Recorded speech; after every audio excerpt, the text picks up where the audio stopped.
Welcome to Pick Me Up, I'm Scared, the podcast.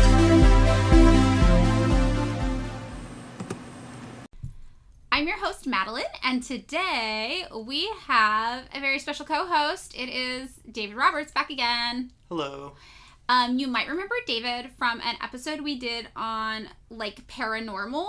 Not the alien episode, but it was on more about, ghosts and ritual and magic, maybe? Folk medicine, things like that? Yes, totally. Mm-hmm. And if you have not listened to that episode, David is my oldest friend. We have known each other since we were 15 years old. Yeah. So what, 17 years we've known each other? 22 years? 22 years. No, 22? We're old. We're very old, yes. We've known each other for 22 years. We've known each other longer than we have not known each other. Mm-hmm. And David is here today because Kenna is going to be out for 4 weeks. Mm-hmm. So, we've got David in on this regular episode, the Reggie Epi. And our Patreon will still be going like normal. It will be Kenna and I on the Patreon for the next 4 weeks. And Kenna will still be answering your Patreon messages and handling that like normal. She just needs a little stressy break from the main episode grind. So, aside from that, the only other housekeeping I have for everybody today is to, yes, again, plug the book pre-order because we are so close to being able to beat Rich Dad Poor Dad at debut. I just want it so bad. I hate that book so much. And I just want my book to beat it in personal finance. That is my goal. So, if you have not pre-ordered my book yet, there is an audiobook component, which I will be reading, and there is a physical component. You can purchase either one. Both count towards the book sales for the charts, and you can buy them wherever books are sold. They will be released January, I believe, 14th or 16th, and the pre-order process is going strong. Some places you can get it are The Great Satan, aka Amazon.com. Barnes & Noble, as well, is really excited about our pre-ordering. And Powell's, which I initially was excited about until one of our listeners said that they do a lot of union busting. Oh, do they? Yeah, apparently Powell's is not so down with the labor front. A lot of small independent bookstores also, though, might be doing pre-order for it. And if you want to read it but don't have money, harass your local library, please. So that is it for my bookkeeping. There will be a link to where you can pre-order the book in the description of this episode. And with that all wrapped up and done, we can get into what the actual episode is about. And I'm really happy that David's here because David's kind of an expert on this topic. Sure. Yeah, maybe. No. You don't think so? No. Okay, well, let's just say what the topic is, and we'll let the people decide how much of an expert you are.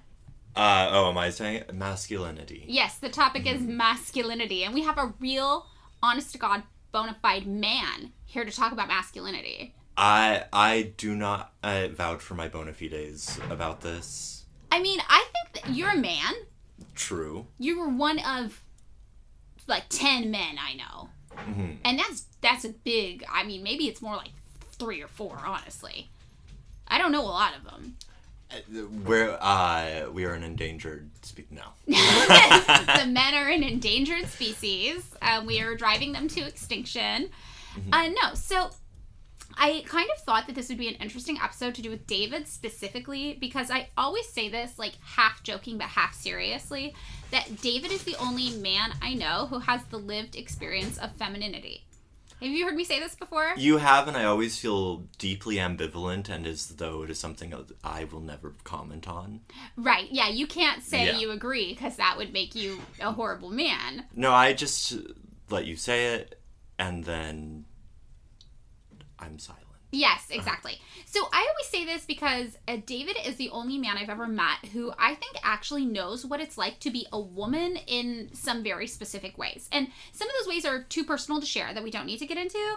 But some of them I think you'd be comfortable with me sharing some of the more surface level things. You wanted to talk about the Beelman's thing that happened? Oh, yeah. This is just one example of many different types of things like this I've seen. Is it okay to talk about that? Oh, yeah, that one was very funny, though. Yeah, that one was funny. Just because the man was charming and I didn't think he was going to try to harm either of us. No, he was being forceful, aggressive. Beneath the table in ways that may not have been visible to you. A lot more aggressive than... Yes. So basically what happened is one day David and I were sitting outside of a bar downtown, and this man comes by and he sees David and he takes a liking to David. And this does happen. I would say this happens with women and men, but with men they are more aggressive and forceful, as they usually are with women as well. And this man kind of latches on to David and refuses to leave the table for, how long would you say that went on? 30 minutes? About a half an hour. Yeah, maybe. about a half an hour.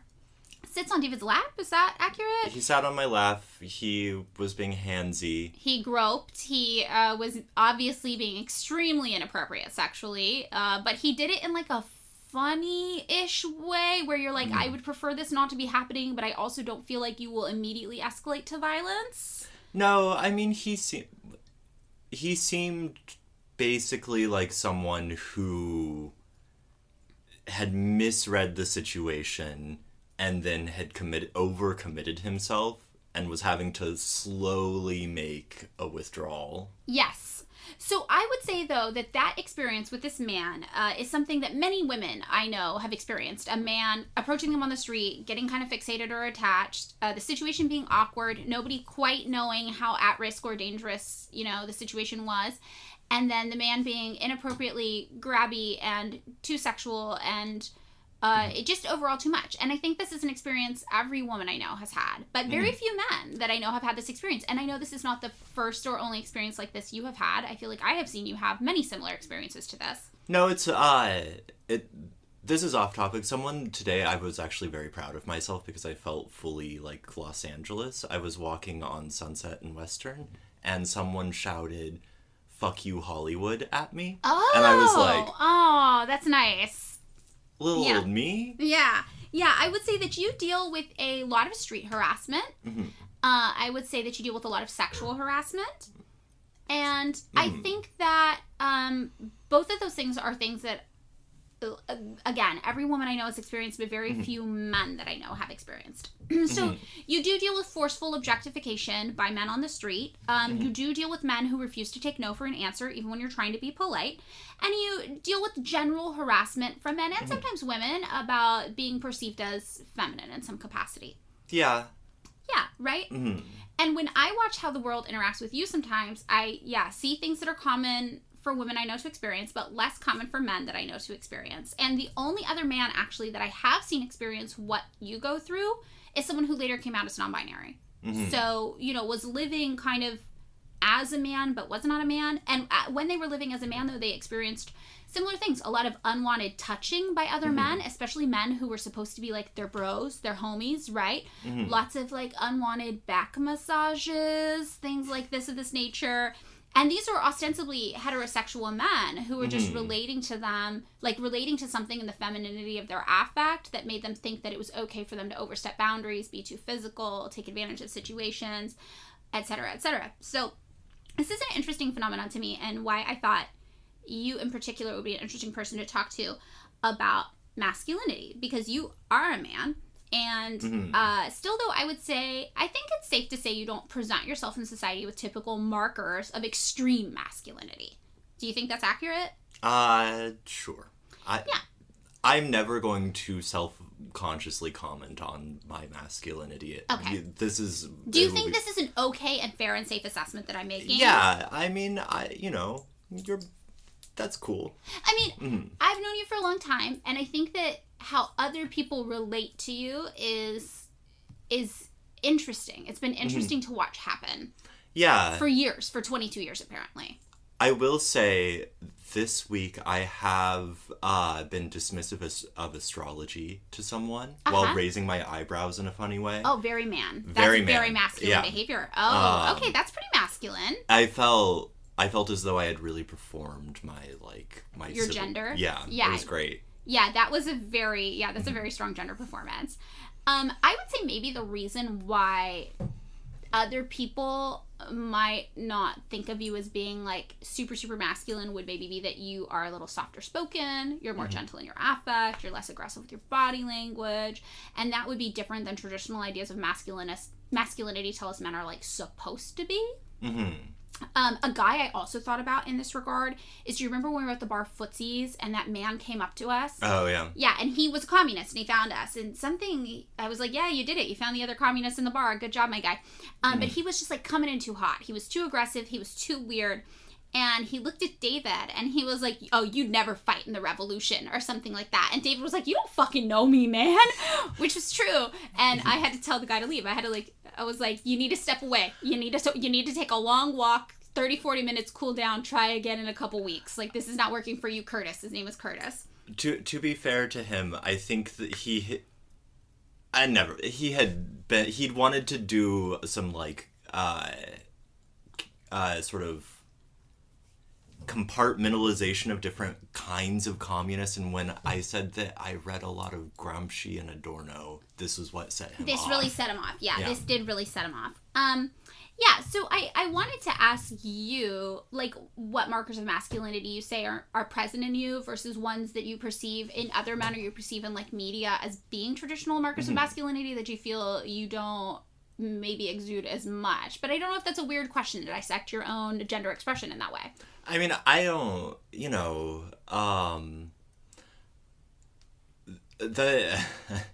it seems to me as though hot takes on gender expression are very, very common. You don't need a hot take. It's a sincere question. We're not looking for hot takes. Or generalizations, I guess. Yeah. And well, let's say the hegemonic displays of masculinity. Yeah.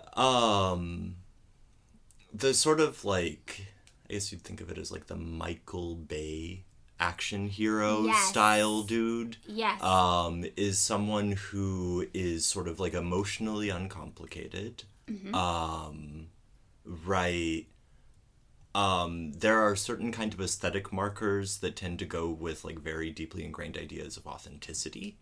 I think I texted you something about driving a truck while smoking Marbreds. Yes, that feels like a very traditional, kind of masculine dude. The Michael Bay thing, for sure, I'm an action movie fan, so the way men are represented in action movies is very, it's almost, it's so hyperbolic that it almost ceases to be human. Like, it's an inhuman, like, everybody's RoboCop in an action movie to me. Like, they're all the same. I mean, right, I would say introspection and, like those sort of like complicated forms of subjectivity seem like it's very action oriented. The idea that like masculinity should be about reflection, or any of these sort of like, you could call them like what like CNI and other people call like weak affects, like these sort of like, not weak in the sense of soft, but like weak in the sense of not like strong, capital A, like I feel anger, I feel, or it's like I feel ambivalently envious now. Right. I think you really hit it when you said like emotional complexity. Like anybody who lives like a human experience probably actually encounters emotional complexity, and it like takes effort to try to pretend like you don't, and that's like a form of gender performance. Yeah, and that's not something you do. No. You're an emotionally complex person. Unfortunately. No, I mean, I think, so that's like the sort of hegemonic mode. I texted you this, and I don't really have much to say. There is this like weird class thing, which in America is strange because we have no actual class consciousness. Yeah. So it all gets routed through like aesthetics of class consciousness, where it's like George W. Bush, like, on his farm, like, or on his ranch. Oh, yeah, the guy you drink a beer with. Like, that's a man, that kind of thing. Like, clearing brush on, and it's like, this guy, like, this is actually, like, not, like, your working class bro. No. This is, like, an American dynasty. Like, a little princely heir to the American dynasty. Yeah. Or, like, Elon Musk recently wearing the cowboy hat backwards. Did you see this? No, I don't I try not to. That's probably smart. It was very funny. He tried to, like, I can't even remember the context. Something about him trying to represent himself as an everyman in some context that seemed important to him in some capacity. And he was wearing a cowboy hat for it. And the cowboy hat was on backwards. And it was delightful. Yeah. No, I mean, I don't really do any of those. As I said, I was condescending about astrology this week. I also quoted Wittgenstein. I feel like that's a type of dude. Mm-hmm. No, it is. You are kind of a philosophy bro. I will say that's Yeah. how you perform gender, because I do keep a list on my phone called David's favorite dead white guys, and every time you mention one, I try to position it in an order in my phone for who your favorites are, ranging down to least favorites. Are you doing this like the bracket for like basketball? Oh, I wasn't, but that's a great idea. I need to bracket it. I need a bracket system. Yeah, I think that's really important. So I do think that there are definitely ways that you express what we traditionally think of as, gender. But I don't think there are that, like, hegemonic cultural ideal a lot of ways. Although I do think your current aesthetic would look great with a cowboy hat. I think you could pull one off. I'll talk to Chris about tattooing one on me. Yeah, a little cowboy hat. That's good. So I think that, like, gender expression of masculinity is really interesting for me personally. Because gender's been something that I've always had weird feelings about. Like, way back in high school. Like, I don't know if you remember this, but my best friend and I in high school would always have these conversations about how gender was so unnecessary and bizarre, and, like, the gendered pronouns was, like, one of the hardest things, like, in the English language that, like, wrote people into boxes. But it wasn't a conversation I feel like a lot of people were having at the time, and we did it kind of clumsily. We didn't have the language for it. We didn't have a lot of context or reference points. And maybe 8 years ago, I heard a term for the first time that I never heard before, which is demi-girl. Like, have you ever heard of this? No, I haven't, though. You sent it in the notes, and it reminded me of something you'd said when you were 15 or so. Oh, really? Okay. Yeah. Well, what did I say when I was 15? You'd said something to the effect of that you did not want to be a woman because there were these sort of, like, limitations and expectations, but being a girl felt like there were more possibilities. Oh, wow. Go me. That was really smart of me. And I remember sort of siloing that one as, like, that's something that I'm going to have to think about when I'm not 15. Yeah. That is really interesting. Yeah. I mean, I told you this recently, too, that I think that teenage girls and middle-aged men are at the best capacity to relate to each other, because they both are realizing that every ambition they had is coming crashing down around them, and they are full of potential, but they will never achieve any potential because society is not structured in a way that allows them to achieve any potential, and they need to, like, become very, very comfortable with the idea of mediocrity very, very quickly because nobody's on their side. Yeah. And I think, like, that kind of ties into it. Like, I think there's something very important about, like, the teenage girl's mind. I just think that that's really, something, put a pin on that to come back to later. So, whatever. 8 years ago, I heard this term of, like, a demi-girl, and I never heard of it before. And obviously, it's a gender identity term that's used to describe someone who was assigned female at birth, but doesn't fully identify with being a woman socially or mentally, but still kind of does. And when I heard that, I was like, oh, that's it. That's me. So the thing, though, that I think is kind of interesting is the elements of my personality that always stopped me from fully identifying with womanhood were traits of my personality that were what I consider to be, like, my problem traits. Like, these are things I need to work on. And those things included being too aggressive, taking up too much space, being too talkative, too forceful, too quick to fight, too quick to anger, easily feeling, like, disrespected, especially by strangers, and that prompting, like, a strong violent instinct in me. Violence in general. Like, my first instinct is always violence in any situation, and I have to, like, talk myself out of it. This idea of, like, needing to prove myself. And I kind of realized that as an adult, all of these are traits that we associate with what we usually talk about as, like, toxic masculinity, right? And I kind of jokingly a few years ago was like, I'm a toxic man. That's my real gender expression, is I am a toxic man. And then I was just like, okay, I think, the thing I'm landing on is just non-binary, but I have no pronoun preference. So whatever. And I feel like me and toxic men, we are both on the same path to unlearn a lot of our behavior. And this was actually a major part of me realizing I've never fully related to womanhood or felt like a woman. And to the extent that I wore masculinity as an affect in my teenage years, right? Like, I did this thing where I treated men the way that men treat women, for example. I was actually performing masculinity more than performing femininity a lot of the time, which I think you'll remember. Yeah, I do. I have a distinct memory of you taking a tremendous amount of pleasure in making a guy cry during a debate, like a Lincoln Douglas debate. Yes, I was on the debate team, which is also very dude-coded, yeah, you I were, will say. I think I told you earlier today or this evening that you were a debate bro. You're like that. What's that skinny or the little guy with the high voice, the conservative? Ben Shapiro. Yeah, I am like a communist Ben Shapiro. Yeah. I see this for myself as well. And it's not great. These are a lot of personality traits I've had to work very, very hard to unlearn in myself. I also used to refer to boys in high school, I just called them sugar tits or other really degrading names that boys called girls. I would use that on them all the time. So yeah, this is just like an interesting topic because I think you said there are no hot takes on gender, but I think someone who had the lived experience of womanhood is now non-binary and now identifies as being non-binary and has struggled with toxic masculinity. It's not a hot take, but it is a relatively unique situation. I think I psychologically find myself in, and maybe the reason why, to me, explorations of masculinity are still interesting, even though we have had the entire cultural movement, I would say from 2006 to 2014 maybe, of coming to terms with this idea of toxic masculinity and the idea of like the second wave feminism approach to patriarchy and what that means moving into like a third wave feminism and all of these things, and even to the fourth wave feminism. So I think like this is a topic that has been done a lot by a lot of different people, but I think the reason why it still is interesting to me is that I haven't seen anybody really talk about it in a way I found I could relate to.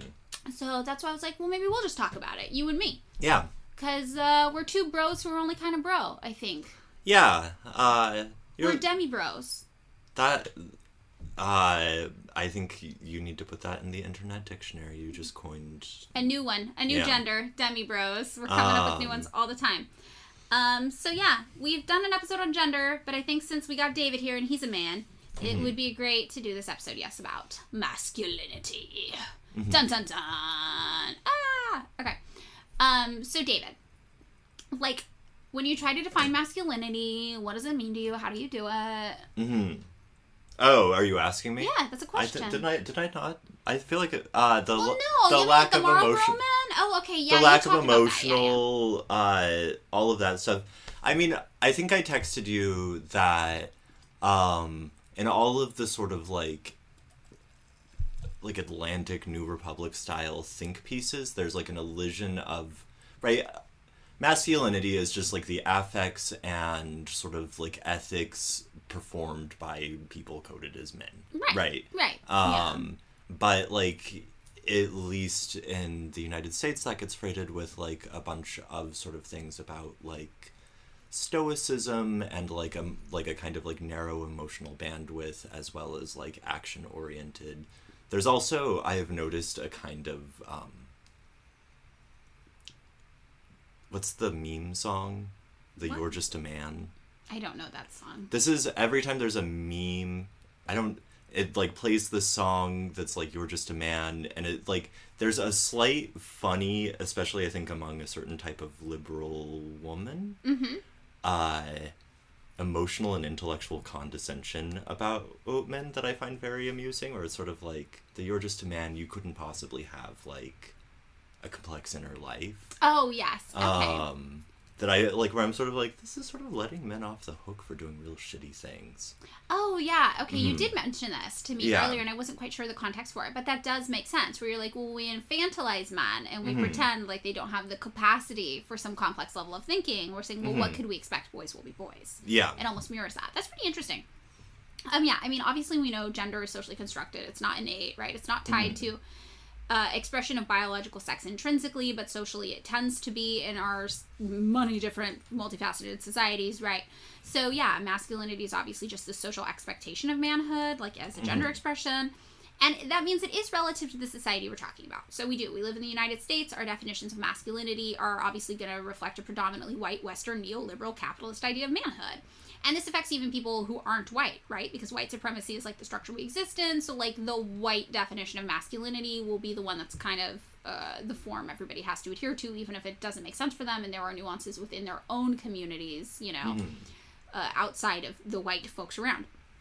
So anthropologist David D. Gilmore wrote this book, Manhood in the Making, Cultural Concept of Masculinity. And in his research, which was, across many different cultures all around the globe, he found that almost every single society had a concept of a real, true, or adult idea of manhood that was seen as valuable and like an ideal. And he found that cultural masculinity was typically presented as having the characteristics of being providing, protecting, and procreating. So he's like, not all of them, but most of them have these things in common. This is kind of the most common idea of manhood that we have. So, I have a few thoughts, too, about, like, what traits of masculinity make up that hegemonic ideal that we were talking about. Because there's a lot of different expressions of masculinity, obviously. But the one that we encounter the most is, like, the dominant one in society. The one put forth by the people with privilege. And that is that, like, capitalist, neoliberal kind of white idea of dude. And, the first one I thought of was definitely denial of emotion. Yeah. That's something you kind of referenced as well. And Bell Hooks has, like, a lot of good quotes about this in that book about men. Olufemi Taiwo, in this piece about stoicism, sort of, like, he has, like, some really interesting things to say about the ways in which stoicism can be pro-social. Oh, that's interesting. But, like, he's like, no, like, not this, like, weird, like, emotional atrophied form of stoicism, but, like, an actual, like, emotional self-regulation that is conscientious of other people. I think that's a really good point. Yeah, because it's like a denial of emotion. The opposite of that doesn't need to be burdening everybody with your emotional reality 24/7 to the extent that it adversely affects them. Yeah. Right. So what Bell Hooks said is to indoctrinate boys into the rules of patriarchy, we force them to feel pain and then deny their feelings. Mm-hmm. And I kind of liked that. I like the juxtaposition of the, like, well, no, you're feeling the pain and now you have to deny it. Mm-hmm. And this is the British boarding school model of masculinity. I can see that, yeah. We're going to torture you in ways that are going to be, like, weird and fucked up, and then you are going to just go out into the world and do that to the world. Yeah, also the PE model of masculinity. Yeah. Yeah, this is the gym coach model as well. Mm-hmm. So this would mean potentially then that masculinity at its core in our culture is expressed through the denial of emotion, mixed with other things maybe, but that does seem like a major thing, and a lack of self-actualization at an emotional level that could, like, extend into a lack of empathy at an external level, which is interesting to consider. And that plays in with the thing where you're like, oh, we're gonna harm you, and then it's going to teach you to go out into the world and harm others, because you're like externalizing rather than internalizing your experience. And we do know that boys tend to score lower than girls in the same age range on virtually every single measure of empathy and social skills. And that the gap actually grows throughout childhood and adolescence. So the more a boy grows into a man and a girl grows into a woman, these gaps between their empathy and social skills tend to grow as well, which I think is interesting. And Hooks goes on to say, learning to wear a mask, the word already embedded in the term masculinity, is the first lesson in patriarchal masculinity that a boy learns. He learns that his core feelings cannot be expressed if they do not conform to the acceptable behavior sexism defines as male. Asked to give up the true self in order to realize the patriarchal ideal, boys learn self-betrayal early and are rewarded for these acts of soul murder. Which I'm like, that's pretty poignant. Yeah, you do have to murder your soul a little. You do have to betray yourself. You're not allowed to, like, pay attention to your own emotional experience, and you have to just become this patriarchal ideal of man.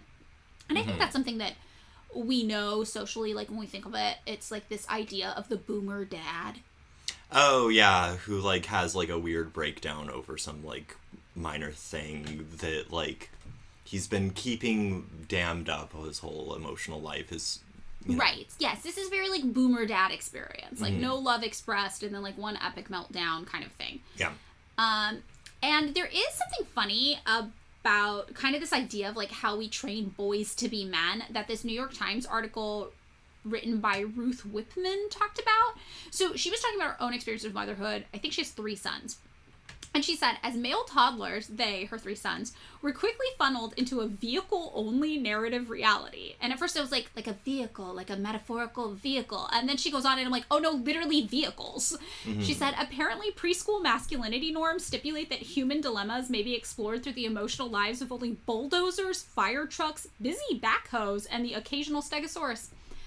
And I instantly knew what she was talking about. Because, like, hello, Thomas the Train, right? It's, like, literally media for boys is, like, these aren't people expressing emotions. You've got a truck trying to do a hard job, you know? This was interesting to me. Yeah, I mean, I've told you I'm going to change the joke now, but my joke about sports being astrology for straight men. Yeah, no, I think it's a good joke. Why are you going to change it? Because now I think it's cars. Oh, cars are astrology for straight men. Mm-hmm. Yeah, I can see that for sure. The vehicle-only narrative. Also, like, my boyfriend to this day is like 40 years old and still loves tractors. Obsessed. Tractors are awesome. I think they're really cool too. If I see a tractor on the side of the road doing something, I'm like, I better stop and see what's up with his tractor. There is on the 5 in Washington State a giant rusted combine just on the side of the road, and every time I pass it, you do a looky-loo. It's magnificent. Yeah, it does sound magnificent. Yeah. So Whipperman goes on to describe this experience of raising her sons and says, as they aged out of the digger demographic, they transitioned seamlessly into one dominated by battles, fighting, heroes, villains, and a whole lot of saving the day. Now they are 10, 7, and 3, and virtually every story they read, TV show they watch, or video game they play is essentially a story with two men or male-identifying non-human creatures pitted against each other in some form of combat, which inevitably ends with one crowned a hero and the other brutally defeated. This narrative world contains almost zero emotional complexity, no interiority, no negotiating or nurturing or friendship dilemmas or internal conflict, none of the best of being a real human in constant relationship with other humans. And she ends up calling this the no real humans role in media that's geared at young boys, and points out that there's a shortage of positive people-focused stories for boys, and this contributes to a stunted emotional development for them. And I think the no real humans rule is pretty interesting. Because I'm like trying to think about childhood media that was around that like boys consumed. But obviously I was socialized as a girl, so like the extent I got like Teenage Mutant Ninja Turtles, but they're not real humans.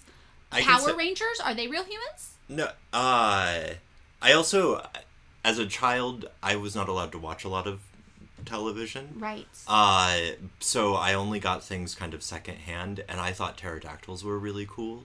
They are, yeah. And apparently the Power Ranger that was a pterodactyl was the pink girl one. Oh. But I didn't know this. I had no context for this. I was just like, pterodactyls are cool. One of the Power Rangers is a pterodactyl-themed one. And laughed off the playground. Oh. Horrible. Yeah. Failure to express masculinity. I was trying. You tried. You tried. But I will like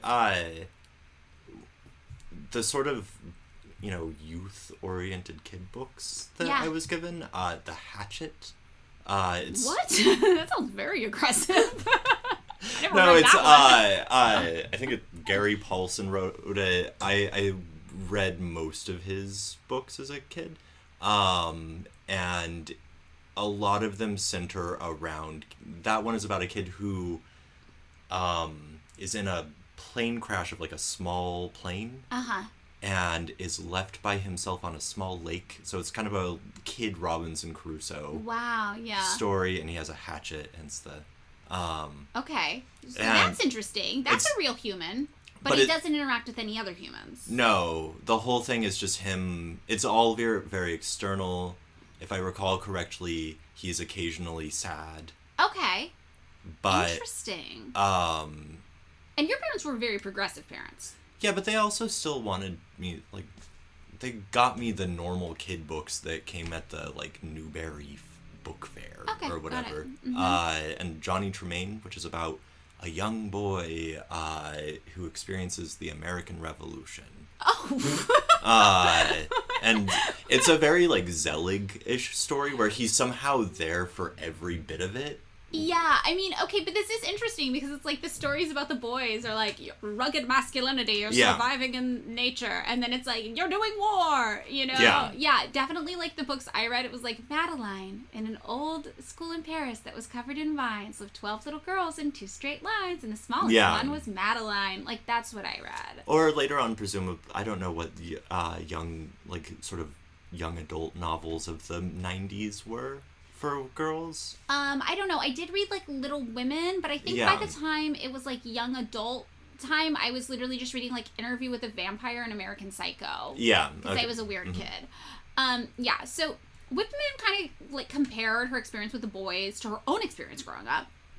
And she said, story by story, girls are getting the message that other people's feelings are their concern and their responsibility. Boys are learning that these things have nothing to do with them. We've barely even registered this lack of an emotional and relational education as a worrying loss for boys. We tend to dismiss and trivialize teenage girls' preoccupation with the intricacies of relationships as girl drama. But as Niobe Way, a professor of psychology at New York University and author of Deep Secrets, Boys, Friendships, and the Crisis of Connection, says, when we devalue things associated with femininity, such as emotions and relationships, boys miss out. The imbalance doesn't just put exhausting pressure on girls and women to bear the social and emotional lead of life, to remember the birthdays and wipe the tears and understand that grandma's increasingly aggressive eyebrow twitch means she needs to be separated from Aunt Susan. It harms boys and men, too. They're missing out on internalizing concepts and learning skills crucial to a connected, moral, psychologically healthy life. Mm-hmm. So I just thought that was interesting. I liked her assessment of the media and the children. Another thing I thought of when it came to like traditional expressions of masculinity was power. Like the idea of power felt very important, and I think that's something you touched on when you were talking about the like action movie Michael Bay kind of characters. These are powerful men that we see. These are men that can, you know, get shot, take a bullet, and not stop. They can, I don't know, jump on a speeding train and going through a inexplicable sky roof hatch and then stop the conductor and kill 80 bad men. One thing that I've noticed about those movies also is that if you want to like show, like communicate really quickly that someone is a villain in that kind of action movie, you make a man do violent things in a kind of femme way. Oh, yes. Oh, like, yeah, the queer coding of villains, yes. Like, you just like, oh, he's got like a weird mommy issue and he like is like has a lisp. Yes. I've decided I'm coming around on the idea that queer people are villains because I think that makes us scary as queer people, and I think maybe people should be afraid of us. That's my hot take. That's a hot take on gender. Oh, yeah, that's there you go. That's a hot go. take. I did one. But nobody has to agree with me on that. So yeah, I do think that another common expression of masculinity we see is power, and this is the idea of having power over all sorts of things, like political, economic, and social affairs, a bullet, a speeding train. And this can be more of an internationally relevant definition as well, just like when you look at like how like leadership plays out globally, right? Like as of June 2017, women made up only around 23% of like national parliamentarians, around 8% of like heads of state, and around 5% like general heads of government. So we do see there is a cultural norm that equates masculinity with power or leadership globally in some capacity. And obviously this doesn't mean though that all men are powerful. And I think this is where it gets really interesting. Because it might mean that men who feel that they lack power are unable to connect to their own masculinity, and they feel emasculated by society, and that contributes to all of those like bad expressions that come out of it.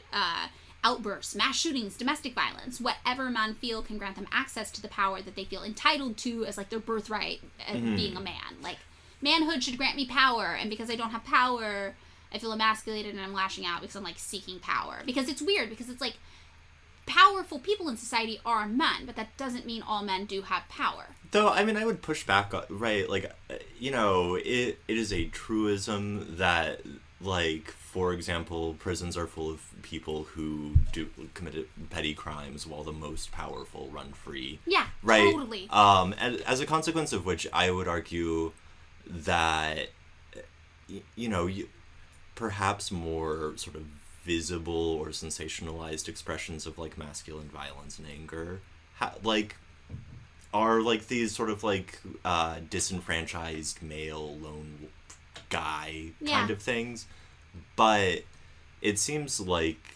certain modes of structural violence are intrinsic to hegemonic masculinity. Yes, I don't think that's a pushback. I think that goes along with it too. Yeah, I think like the idea of power is definitely like a masculine trait.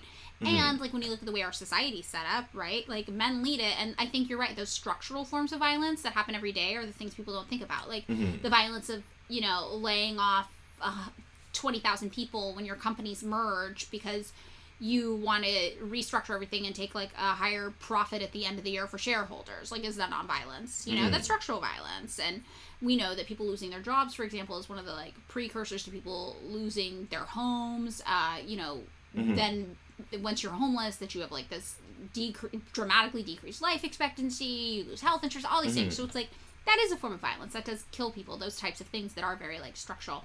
So, no, I think those two things go hand in hand. I think, like, the idea of men having power can, like, manifest in lots of different ways. And there are the few men who are powerful and they do this, like, structured form of violence. But then there are men who don't have much power, and I think that that definitely has something to do with how they relate to their own ideas of masculinity and success and, like, value in society. I think I guess the thing, or the reason that I thought of it as a pushback is that also manifests, and I've been joking with the woman I've been seeing about the Mary Gateskill narrative, which is always, like, a sort of, like, woman, usually in the service industry or in, like, a low sort of secretarial position, who goes and has, like, emotionally fraught and, like, dead-eyed relationship with an abusive banker. This is, like... Yes, okay. So it feels like those violences are also personal, right? Yeah, no, they are personal, definitely, definitely. I think that they just play out differently based on the socioeconomic status of men. Yeah, and I guess I think that, right, to the degree that in the U.S. there is, like, the idea of class consciousness is vague and, as I said earlier, more aesthetic. But growing, improving, promising displays of class consciousness growing. Okay. I think so. Yeah, hopefully. Yeah. Right, like, there is... I sent you an article that was about sort of, like, the identification of certain forms of, I would argue, kind of pro-social masculinity with class consciousness or whatever. Yeah. Right? So I think that these... I'm sorry, I'm just rambling, but these things are all sort of connected.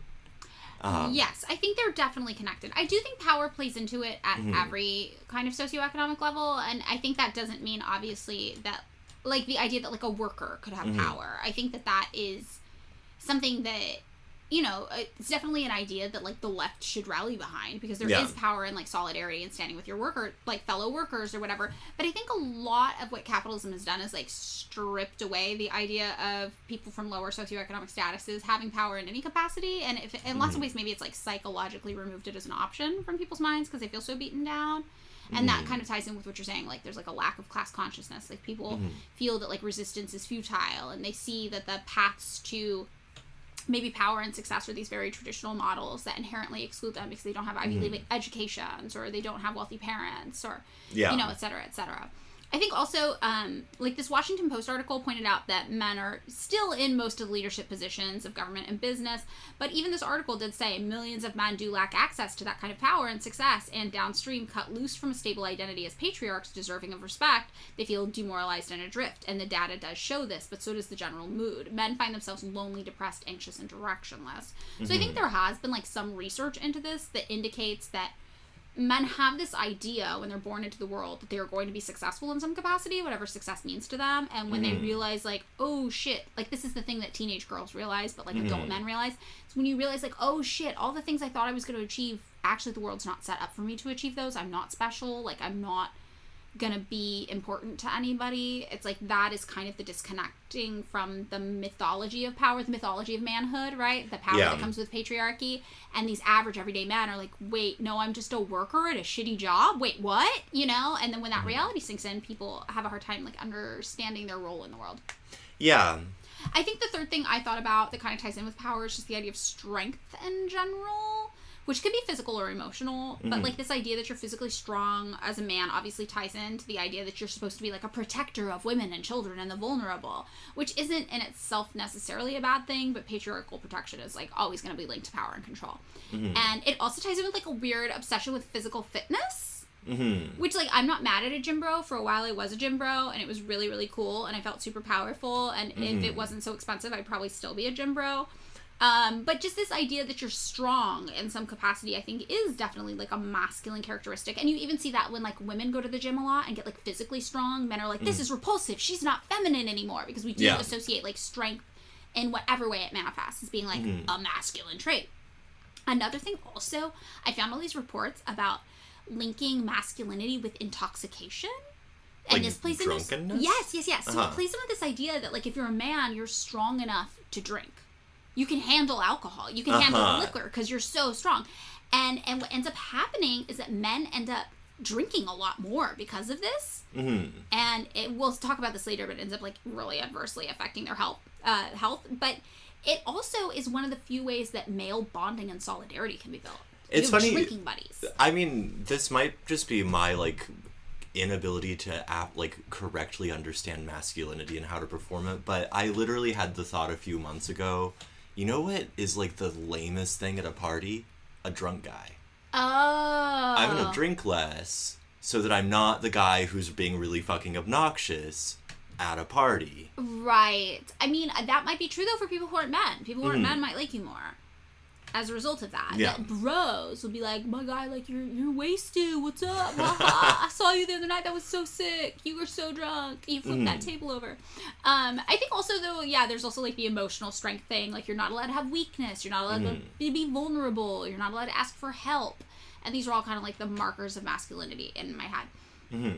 And there's also this definition I liked about masculinity, trying to like pitch, again, the hegemonic model of masculinity. Obviously, there's a lot of different forms of masculinity, but we're talking about the one that's dominant in society that we see a lot. And Rachel Wright actually just has a master thesis about this from Marquette University. And it's the relationship between the military's masculine culture and service members' help-seeking behaviors, which I thought was interesting to explore. Interesting. Yeah. So, you know, the part that's relevant to us, though, isn't the in-depth part of the military thing, which it was really interesting, her whole thesis. But she says, traditionally constructed hegemonic masculinities encourage qualities like risk-taking, physical toughness, aggression, violence, emotional control, and self-discipline. And I thought the risk-taking was an interesting element, because that is kind of that Michael Bay action movie thing. So she goes on to talk about the 5 features of the hegemonic masculine ideal in American culture as defined by Nick Trujillo, which would be physical force and control, occupational achievement, familial patriarchy, frontiersmanship, right? That's your cowboy. That's your Roman cowboy. And heterosexuality, obviously. So Wright explains that familial patriarchy represents masculinity because men are dominant over women and children in the family, right? And lots of representations of this would also be men as breadwinners and as family protectors. And then also this idea of the frontiersman, that kind of symbolizes a nostalgic masculinity that emphasizes that like rugged outdoorness, bravery. And she does point out that, yes, cowboys act as the archetypical image of this version of hegemonic masculinity, which is interesting because I'm pretty sure a lot of those cowboys were gay. Yeah, right, even in like the sort of classic movies or whatever, every time I think about Red River, the sort of like homoeroticism is not even subtext. No. It's like right on the fucking surface. But we still were like the cowboy. That was the last great American man. But yeah, I do like the inclusion of the frontiersman and the cowboy because it talks to this idea that masculinity is somehow connected to the land and to survival, you know, which is interesting. Because also if you think about the survival element, it makes sense men are so obsessed with survival and how so many men who present themselves as being like the traditional model of masculinity, which is more of like a conservative representation, are motivated by fear. They feel that they're always a threat of danger, of death, right? There's a scarcity mindset, and I think it's tied to that like survivalism instinct. Like, I'm under threat, I need to survive, but it's not like, especially in the United States where like people who aren't from like oppressed or marginalized classes enjoy relative stability and safety. It's like, this is more just like a play action fantasy of gender expression. Yeah, which I mean, you know, as an aside, one of the things that you have made fun of me in the past for is my inability or my resistance to sort of play as like a mode of expression when it comes to like dress and things like that. Oh yeah. And so I always find it very funny when I see like a dude going full prepper, and because I'm like, oh, you have a cute little outfit on. You have all you've accessorized. It's lovely. He is playing. Yeah. Yes, he is playing. Okay, so something I thought would be fun would be to talk about media tropes of masculinity, like the cowboy, like the frontiersman. And I thought maybe I would just like say the name of the media trope, and then you could see if you can explain it just based off the name. I think it would be pretty easy, honestly. Okay, so are you ready? Yeah. All right. So, the first media trope of masculinity is boys like creepy critters. What is this describing? Okay, is this like the It's not too deep. None of these are too deep. It's just things you see in, like, media that you're like, that's a boy thing. This is the girls are sugar and spice, boys are puppy dog tails, and it's all the, like, weird, like, boys are kind of like weird and gross and, do weird and gross shit. Yeah. Boys like gross things. Totally. That's it. Boys like bugs and snakes and spiders because they're nasty and icky and gross. So that was that one. Okay. So the next one has a better name, I think. Brief boasting. Brief boasting? Yes. Okay. So this one is the idea that a man is more masculine if he wears briefs as underwear. The style of underwear. That masculine men wear briefs. Yes, this is a trope. Whenever in media they're presenting a very masculine man, he's wearing briefs. Madeline, I have to ask you. Huh. Did you find these tropes on the Hanes website? Oh, yeah. Big Hanes, big underwear is telling us that real men wear briefs. No, this is a real thing. This is real. Like, think about, what's that Tom Cruise movie? Risky Business? Yeah. Where he's wearing the boxers and is the he wearing socks. Boxers? He's wearing boxers. Okay, well, Tom Cruise isn't very masculine, and I've never seen that movie, so that's a bad example. Don't hold me to that example. He's literally a teenage pimp in that movie. Teenage, though. God, I don't know. I haven't seen the movie. Is that really what it's about? Yes. That's crazy. Wow. Okay. Like, accidentally, I think. I think I may have, like, imbibed it more through cultural influence and being sick at home and it being on, like, daytime TV. Well, I can't personally remember many examples of men wearing briefs and this being, like, a thing. But I will say there is, like, an image in my head of, like, a sexy man in very tiny underwear, and that we're supposed to like that. You know what I mean? Like, like maybe, like, dudes who did, like, wrestling. Like, Hulk Hogan wore just, like, red underwear with, like, a belt. Yeah. You know, that's kind of what I'm thinking of. This, like, image of, like, a man in very tiny underwear. This feels his manhood on display. Like a little harlot. Like a little... Okay, I feel like this is a you no, it's real. It's a real thing, I swear. Okay, whatever. All right, moving on. The next trope of masculinity in media is something called the carpet of virility. This is where you manscape? The opposite. This is where a man has a really hairy chest. Okay. So this would be like if you see like a shirtless scene, a guy's walking around maybe in just like a tank top, and this is used to indicate a rugged masculinity on a hero. And then usually, by contrast, you've got a clean-chested sissy villain. You got a gay villain with no body hair. That's the alternative. David is just checking out how much body hair he has. So the carpet of virility would be like, this is a real man. Look at his manly chest hair. He's so rugged and hairy. Yeah. So that's like a media trope about masculinity. Okay. The next one is called a cockfight. Do you know what this is referring to in media? I'm assuming this is a literal dick measuring contest kind of vibe. It's when two men are fighting over a woman to show manliness, and the winner gets laid. So as you got, like, okay, a great example, because I just watched Con Air again, is in the beginning, Nicolas Cage, spoiler alert, goes to prison because these guys are hitting on his chick, and then he shows up, and then they're like, hey, fuck you, we want that chick, and he's like, that's my chick, and then he fights him so good, he kills him, accidentally, because that's how tough of a man he is. Oh, that he's accidentally killing people. Yes, he just meant to teach him a lesson, but then he killed him because he's so strong, and then he's got to go to prison, and the next thing you know, he ends up on the Con Air airplane. And the most important thing about that movie is that they fly over Fresno and drop a dead guy's body in Fresno, and they say Fresno like 3 times. I mean, it seems appropriate for the media. Yes. I love Fresno to death, but it seems appropriate for Fresno to do us wrong like that. Yes. I will say they presented Fresno visually as looking like a very large city in that movie. So I was pleased with the representation of Fresno. Okay. I will say, yeah. Okay, so the next is, this one's pretty funny. Eunuchs are evil. This is exactly what it sounds like. Eunuchs are evil. Eunuchs are evil. You lose your manhood, you've lost your morality. No, this is what I'm talking about. If you're like a kind of like femmy dude. Yeah. Evil. No, yeah. you've gotta be super masculine to be moral in our media universe.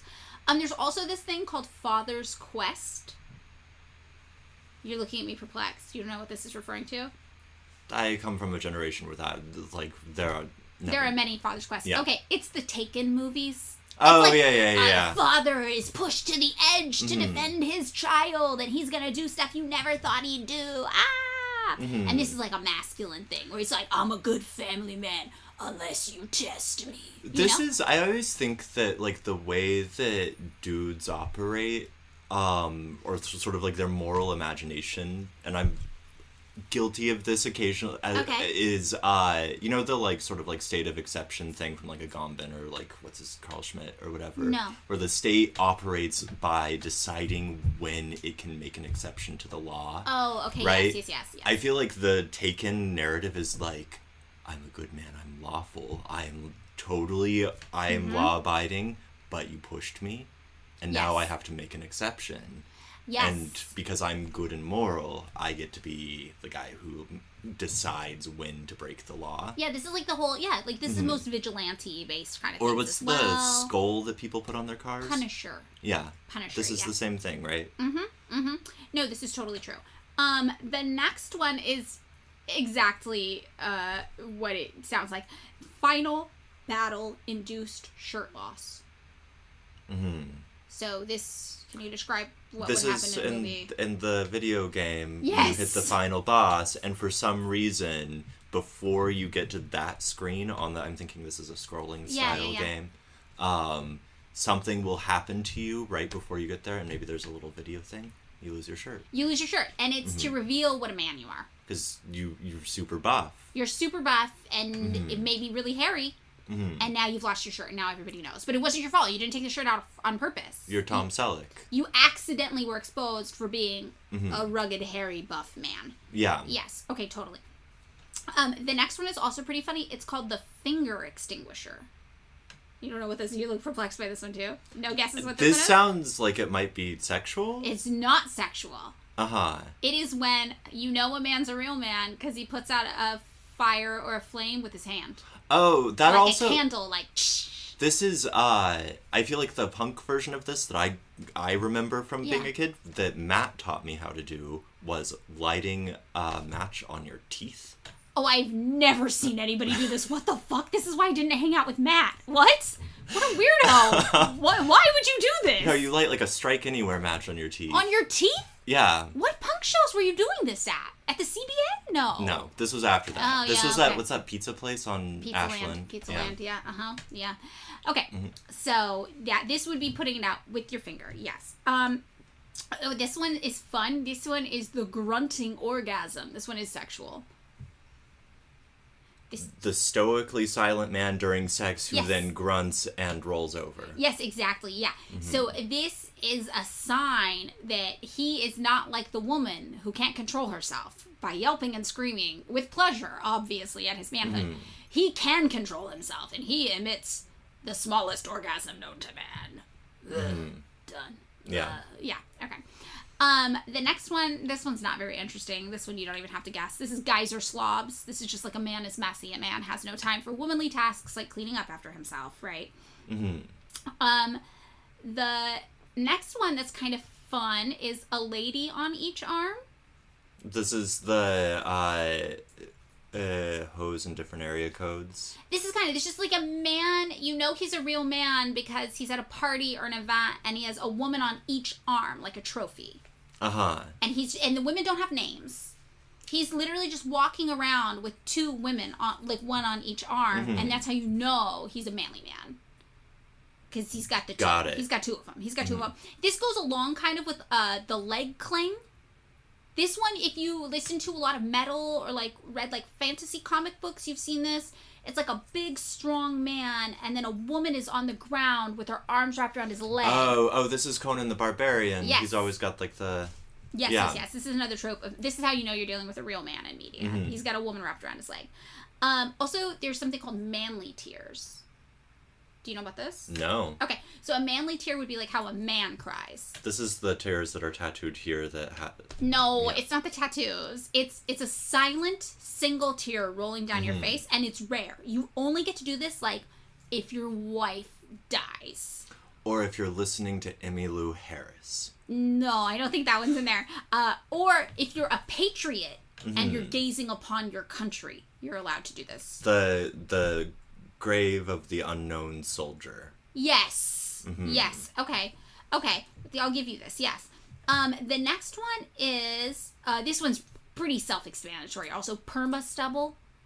You know he's a manly man because he just always has stubble. Not a full beard, not clean shaven. He's just got the stubble. Who's the guy from the Voice? I don't know what that is. That television show. No. I read a lot lot of gossip. Yeah, I know you love gossip. I love gossip. Yeah. But he just got in a cheating scandal. Oh, okay. But I'm surprised. I feel like I'm learning that this like weird reality show judge is our paragon of masculinity. Oh, okay, all right. Does he walk around with a woman on each arm? I imagine so. He probably does. Yeah, I imagine, yeah. Okay, the next one is Real Men Eat Meat. Okay. Very easy. We hate vegetarians if we're real men. We call them soy boys or rice eaters. This seems slightly racist. Oh, it's very racist. I'm glad you pointed this out. This dates back to the 1800s when white people were justifying colonial violence in Asia by talking about how effeminate the men were because they all ate rice. And when Asian men came to work in the United States, similarly, all the women were like, these Asian men are really beautiful, which is creepy in its own way. Okay, I'll grant you. But then the white men were like, oh no, our white women want to make out with these Asian men. And then they were like, no, look how feminine they are. They're so feminine. Oh, feminine. You don't want that. Feminine. And that is part of why Asian men are so emasculated in Western culture. And that soy boy thing that people always say about men eating tofu, that also is anti-Asian, right? Because tofu, it's popular in Asian cultures. I seem to recall it being sort of thing that like, oh, didn't you know that soy has a bunch of estrogen in it? This was something that I was sort of like, this seems like a weird thing to worry about. And no, I think it's all rooted in anti-Asian sentiment, racism, and obviously this idea that a real man eats meat. I mean, real white, red-blooded American man. The thing that I've noticed through all of these, forgive me. No, please. Is it's always been my impression that there is something slightly funny about how precious dudes are about their masculinity. Like, it's something very, very gentle and delicate, and if you accidentally eat the tofu, or like... You're a lady. You're a lady, you became a lady, this is like the most like embattled fucking gender in the world at this point. Like... Yeah, there's a lot. There's some other that are like that too, where it's like real men hate sugar. If you use sweetener or eat sweets, you're a lady. You're not a man. You're a lady. I definitely feel like young me performed this a lot with coffee. Black coffee. And then at a certain point I was like, this sucks. I hate this. Like, I want fucking cream and sugar. It's nice. I didn't realize you made that transition, actually. I thought you were still a black coffee drinker. I mean, for a while it was convenience and, let's be real, poverty. Where it was like, okay, this shit's like $5. Yeah, no, when I was super broke, it was black coffee only. Yeah. That's all we're doing. Yeah, no, it's totally true. There's also real men hate affection. So you never show, if a man shows signs in like media of affection, even with his wife or something like that, that's not sexual, this is not a man. Though this goes back to the state of exception thing, because I do feel like this is a trope in media, which is the super masculine dude who like loves a kitten or some fucking shit. Or like a child. Yeah. Yeah, it's like, oh, he's really tough, but then he loves his little girl. Or like Clint Eastwood in that like super racist movie about Asian people, like where he's like, Is it like, the one where people break into his house? Yeah, I think it was like a Hmong family or something. Yeah, I don't know. But where he's like suddenly quite affectionate. Yes. No, that's true. You get like a special exception, and that makes you a special man. Yeah. But only if you do all the other masculinity right. You get one exception to all of these. And also working out your emotions. Do you know what this refers to? You go to the gym and you grunt a lot, and then now you're not angry anymore. Or like if you're sad, you're not. Yes, you just gym. Yeah, you just work out. You get more powerful. When you have an emotional feeling about something, instead of processing your emotions, you're just like, I'm going to get more scary and buff, and then I'm going to win. Whatever. I'm going to beat up sadness. Yes, I'm going to beat up sadness. And then the last one is manly men can hunt. And this ties in with the thing we were kind of mentioning that we'll talk about a little bit later about like the class element of masculinity, of the performance of masculinity. So this is this idea that white-collar men are not real men because they have lost the ability to fix cars, to hunt, to fish, to do plumbing, to perform carpentry. Real men can do all these things. Real men can survive. They're under threat all the time. They can survive on the land in nature. Real men can hunt. You know, for a while I worked on this, like, lodge that would take people fly fishing or whatever. Yes, I remember this. And the thing that I remember, because it catered to a very, like, wealthy, like, Republican donor class, like, clientele. Mm-hmm. And the thing I remember was that I was like, it's really cool that they have, like, this, like, little curated, like, theme park to, like, go perform masculinity, and they all get to have their picture with the little fish. Oh, that's nice. And I mean, other than the fact that they were some of the most evil assholes in the world, which kind of sucked. Yeah, that's not great, yeah. But it was sort of like, oh, it's like, this is like their therapy. They get to be like real men in this, you know, air quotes kind of way. Yeah. Right.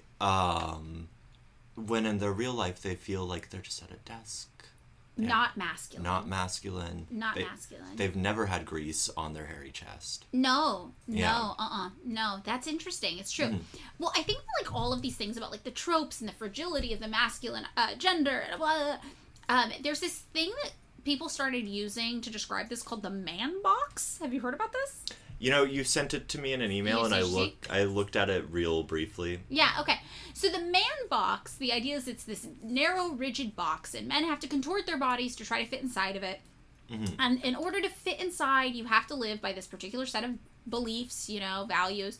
You have to suffer through your pain in silence. You have to have no needs, ever. You need nothing. You have to never lose. Whatever you're doing, you can't lose. You can never show any emotion other than like bravado or rage. You can't depend on anybody. That goes along with having no needs. You can never do anything that might be construed as weak, and you can never snitch. I kind of like that last one, actually. Yeah, the snitching one feels... I'm fine with that. Yeah, I'm fine with that. It's like that Nation of Ulysses song. It starts with kids... don't rat on your friends. Oh, yeah. And then the chorus is a kid who tells on another kid's a dead kid. Great movie. Great. It's from my favorite movie, Over the Edge. Yes, exactly. And it's a great song about the movie. So, the man box also requires that men buy into this, like, rigid hierarchy where, like, straight men are dominant over everybody else, right? Nothing effeminate, nothing queer can enter the man box, even though the man box sounds, let's be real, pretty gay. Yeah, it does. It sounded kind of homosexual there. I like that. As a queer person, again, a little bit of accidental representation. Yeah. So, among straight men, the man box decrees that hypermasculine men are dominant over men who reject the man box or find themselves accidentally outside of it. And if you don't fit in it, you're going to pay a price. You know, the best you could hope for is to move invisibly through the world as not a real man who fits in the man box. But at worst, you could be bullied, you could be subjected to violence, you could be subjected to a lot of disrespect, all because you don't fit inside this thing. And there's this comedian, Bill Burr. Do you know who he is? He's the bald one. I don't know, actually. He's the bald one. I thought that was George Carlin. Well, there are... I mean, I guess there's more than one. There's Bill more Burr than one. Okay, is Bill one Burr of them. is bald. He's the one... He speaks in a kind of... I feel like he's spiritually Boston. I don't know if he's actually from Boston, but spiritually... Yes. All right, this makes sense to me. I think I do know this man now. Yes. So he says that fitting in this man box, it means all sorts of things, and he gave some examples. He was like, you can't admit a baby's cute. Never. You cannot hug a puppy. You can't say that you want a cookie, ever. And you cannot order banana pancakes, and you cannot carry an umbrella in the rain. Not manly. None of those things are manly. And there's also like this physical drawing that comes along as like a visual representation of the man box. And it has like 3 kind of columns that fit in the man box, that act like a man box. There's the column of what men are. Men are breadwinners. Men are violent. Men are mean. Men are bullies. Men are tough. They are angry. They are active. They are strong. They are successful. And they are in control of women. And then there's a column that's all the feelings you're allowed to have as a man. The feelings you can have are confused, angry, scared, ashamed, alone, stupid, powerless, vulnerable, vengeful, hopeless, and worthless. These are the feelings you might have, but you're not allowed to express them. You can never express them. And the idea of men is that men have no emotions. They stand up for themselves. They yell at people. They can take it. They don't make mistakes. They don't cry. They take charge. They push people around. They know about sex. They don't back down. And they take care of people. And I gotta say, when I'm thinking about my own toxic masculinity, all of those things would have been how I describe myself and my goals in my life. I mean, I'm 15 years. I would have been like, I yell at people, I can handle anything, I make no mistakes, I show no emotions, I take charge, I push people around, and I know a lot about fucking. You were the Fonz. I was the Fonz in high school. Yeah. Yes, I was. I really was. And I really did. This was, like, important. This was who I was, you know? And it took a lot of time to learn it. So, yeah. All of this brings us to this thing about, like, class and masculinity, which we talked about earlier. And I just thought this was interesting because I'm not British. So the British version of assessing class and masculinity and, like, their idea of, like, toxic masculinity, they call it lad culture. Yeah, it's your football bros. Yeah, you're, like, your lads. Yeah. So this is, like, their version of bro culture, basically. And it's the same kind of stuff we think about with, like, masculinity in the United States, hegemonic masculinity. It's, like, excessive displays of macho behavior, sexism, homophobic abuse. There's, like, this real pack mentality that goes along with it. Yeah. Like, you're in a pack of lads. That's why you're lads, right? Your jobs. You go to the I don't think it's job specific. I feel like it's this, like, you wear your little soccer jersey thing, and you go to the... No, like, blokes... Yeah. I don't think a lad has to be a bloke. I feel like this is... I feel like an office worker could be a lad, even if he doesn't go to the games, even if he's not a bloke. He's not getting in soccer riots? I don't know. Okay, we need a British person to clarify this. If you can, there is a section on Spotify in particular where you can tell us what you think about the episode. You need to give me a little comment. Is a lad always a bloke? Is the Venn diagram a circle? Or can they be two different things? We have to know. We have to know. So... whatever the answer to that is, we do know that a pack mentality amongst misogynistic men leads to more gender-based violence. They're amping each other up on it. They're giving each other bad ideas. They're getting all aggro together. And it can also be super influenced by drinking culture and sports. Anything that kind of heightens your kind of emotional experience and you're having these feelings, which you're not allowed to have feelings other than, like, rage and, like, manliness, right? So this in British culture is linked to class also. So some UK academics have analyzed what they call ladism in the form of white working class men's rebellious behavior at, like, school in a classroom, and they've understood it to be as a response to an alienating school system. So a way that lower class students attempt to regain power in a classroom structure when they feel that power's been taken from them in that classroom because the curriculum, the setup is not for them. So I think this is really interesting when we think about, like, even in American culture, like the class clown. Like, a lot of times, class clowns are people who are insecure in a classroom setting, and they're attempting to regain power. Yeah. And I know a lot of my friends were like this. And, you know, this is, I think, like, even a trope in media about class clowns, where they're like, well, I don't understand the material, and I'm really embarrassed about it, so I'm just going to make fun of everything, and it's my way of gaining power of the situation. But there's also evidence that ladism in British culture is partly a response to perceived oppression, not necessarily real oppression. And it tends to be enacted actually relatively by advantaged men who perceive their privilege as under threat. So the perception is that this is something lower class boys do, but when they really kind of analyze it and look at it and what the behavior is and, like, gender-based violence and how it plays out, what they find is that it's not actually lower class men who are doing this. It's more men who do have privilege and status and perceive it as being under threat. So they kind of compared it with the misogyny of the more elite boys club style, like, wealthy upper class men and how they act when they get together in groups. And they found that there's actually not a big difference in how masculinity is being portrayed. And this kind of goes along with this idea, though, of how we think of masculinity in class. And why do people in the UK, for example, think that the lower class, working class guys are the ones doing all this ladism shit when they look at the actual behaviors and they're like, no, this is pretty consistent across the board, and if anything, more prevalent in men who have more privilege. And it has to do with this social phenomenon where there's this idea, right, that masculinity can go too far, that there's acceptable masculinity and then there's hyper-masculinity. And hyper-masculinity is taking it too far, and the people that society always says are hyper-masculine and taking it too far are oppressed or marginalized people. Oh, okay, I think I understand what you're saying. Yeah. This is, I feel like, to put this in an American context, this would be, like, the sort of acceptable frat bro behavior as opposed to, like, the... Black men existing.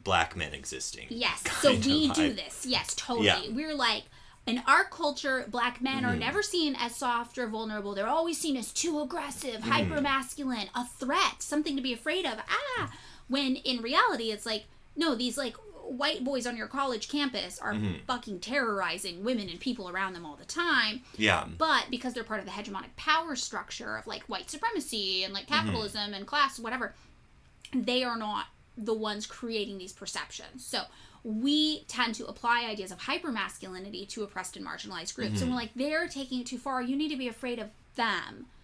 And this also, like, leads in the United States, obviously, to, like, over-policing of black communities, this idea that, like, men of color are always scary and violent, and this is really interesting to me because I'm like, oh, yeah, there is a parallel in British culture to this with class versus the United States with socioeconomic status, class, race, and ethnicity. This is an interesting idea. There's also this other idea on the flip side, though, where people are, like, always paranoid that the wealthy have lost attachment to their masculinity. Like you were talking about, like the rich people who come out to do the fly fishing weekend, where they're like, look at me, I'm pretending to be a man. And this is something that people have been kind of conscious of for a long time. Like, the Washington Post said that as early as 1835, Washington Irving lamented the new American upper class's tendency to send our youth abroad to grow luxurious and effeminate in Europe. I mean, this is also Teddy Roosevelt's, like, I'm going to be president, but I'm also going to be in a lodge somewhere in, like, Colorado or Wyoming or whatever. Yes. Like, I'm a real man, I kill buffaloes. I'm not in, like, a, comfortable room. I'm not comfortable. Yeah. Discomfort is masculine. So his alternative was a previous tour on the prairies, which would be more likely to produce manliness. Most in unison with our political institutions. So this guy wanted that. He wanted the lodge kill a buffalo kind of leadership thing. And this is really interesting because we're, like, trying to figure out how this idea of masculinity is linked to the idea of the blue-collar worker and how that's, like, mythologized and how, like, the hegemonic masculinity we see represented actually isn't that blue-collar masculinity. That's, like, something that is, like, the ideal that upper-class people are trying to reach. But in reality, the way masculinity actually is expressed is just this, like, raucous boys club of people with privilege who are terrified of losing it at any moment, who are just enacting gender-based violence on people around them and just kind of running the streets without repercussions. I feel like I text to do this, that, like, masculinity, like, it's sort of always under, like, the premise of it has to be always kind of under threat. Yes. Sort of, but, like, on an individual level, your masculinity is very vulnerable. If you accidentally wear, like, the wrong thing or whatever, you lose your man thing. You're out of the man box. Yeah. But also, like, on a cultural level, which was, I think what I said was, like, all the fucking, like, Atlantic style crisis of masculinity think pieces, which always make me roll my eyes. It's sort of like, well, I mean, like, this has been happening since time immemorial. Yes. It's not a new phenomenon. Yeah. No, as early as the 1800s, people were thinking there was some sort of crisis with masculinity. And I think this does play into the ideal of masculinity as a blue-collar worker. And, this is this idea that manhood would be historically tied to hard work, to craft, to production, to skill. Steelworkers, coal miners, loggers, these are the real men. But specifically not a blue-collar worker who might unionize or might... No. Fight with his boss in any kind, or, like, demand political power. No, and there's a reason for this. It's that these jobs need to be pitched as being, like, glorious expressions of masculine identity in order for people to find them appealing. This is the manipulation of getting people to take these jobs, because these jobs also happen to be the most dangerous jobs in the United States, the ones that are coded as being very masculine. Like, logging is literally the most dangerous job in the USA, with 111 deaths per 100,000 workers. Mining comes in third, 46 deaths per 100,000 workers. And there's also all these other dangerous jobs that are coded as being super masculine, like construction, like crane operators. So there has to be this pitch to lure the working class into these jobs by giving it this idea that it's this, like, masculine, blue-collar, working-class glory. As long as it doesn't threaten the people writing your paychecks, which are probably too low. One of the things that I keep thinking about is even on, like, I know that you get some satisfaction from your job. I feel like most people get some satisfaction, like, emotionally. That I'm, like, not hearing, like, this job will make you feel virtuous and all of these. It's just like, no, you'll just be a good man. You'll be tough. Yeah. You'll be strong. This is a dangerous job. It's a hard job, but you can do it because you're such a man. And that's, like, the selling point. And then people are like, I am a man. I can do this job. It is hard.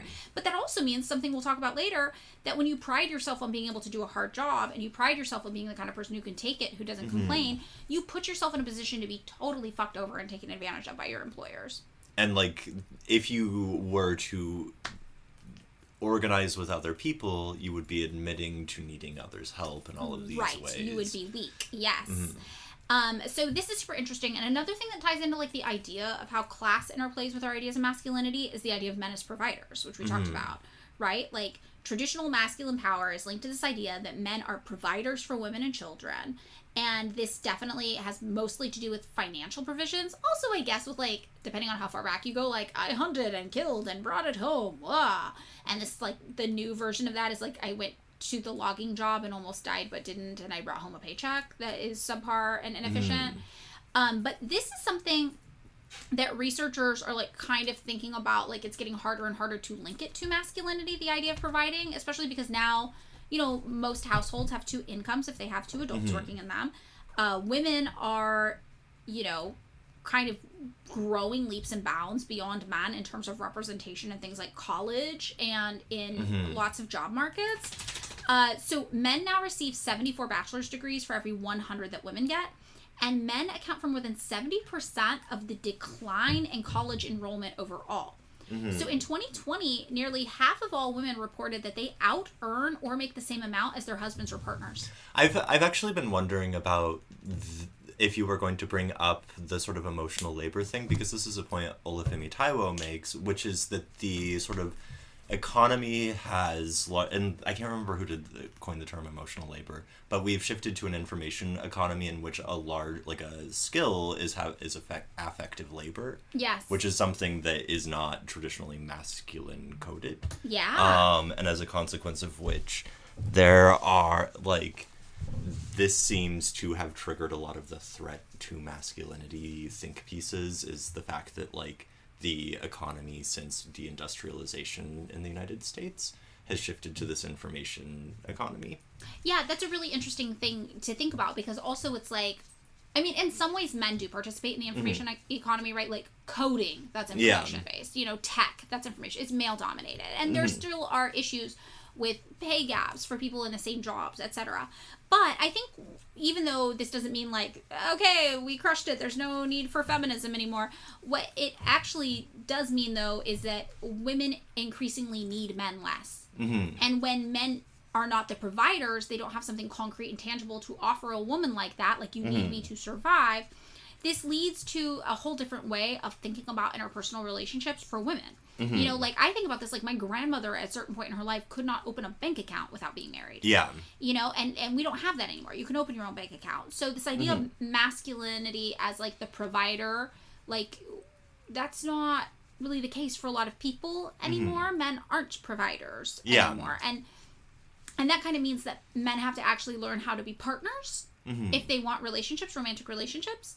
And their childhoods did not set them up for that. Did not set them up to be an equal partner, a lot of them. So they're kind of in this place where they're like, I thought I was supposed to do all the dude shit, and that's how I get the lady, and I just protect her and take care of her. And the ladies are like, fuck you, I protect myself, I take care of myself. Could you just be nice and, like, throw away the trash and clean up after yourself? Because I'm working a full-time job, too, and I don't have time to be your mom. And I think that's, like, an interesting thing about how this all plays into relationships.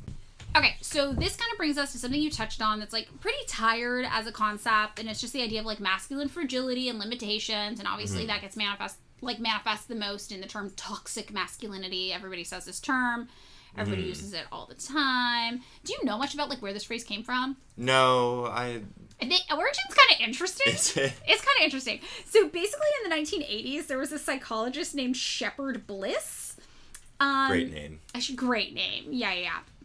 So he was this central figure in something called the mythopoetic New Age manhood movement. Was this like the 80s men's movement where there was like feminism had their thing, but now we're gonna get in touch with our, like, it was like men going out to the woods together kind of shit? It was exactly this, yes. So, hell yeah. So Bliss grew up in this, like, very, like, what we think of as, like, the archetypical father in American culture. He had this, like, punishing military household. His dad was very domineering.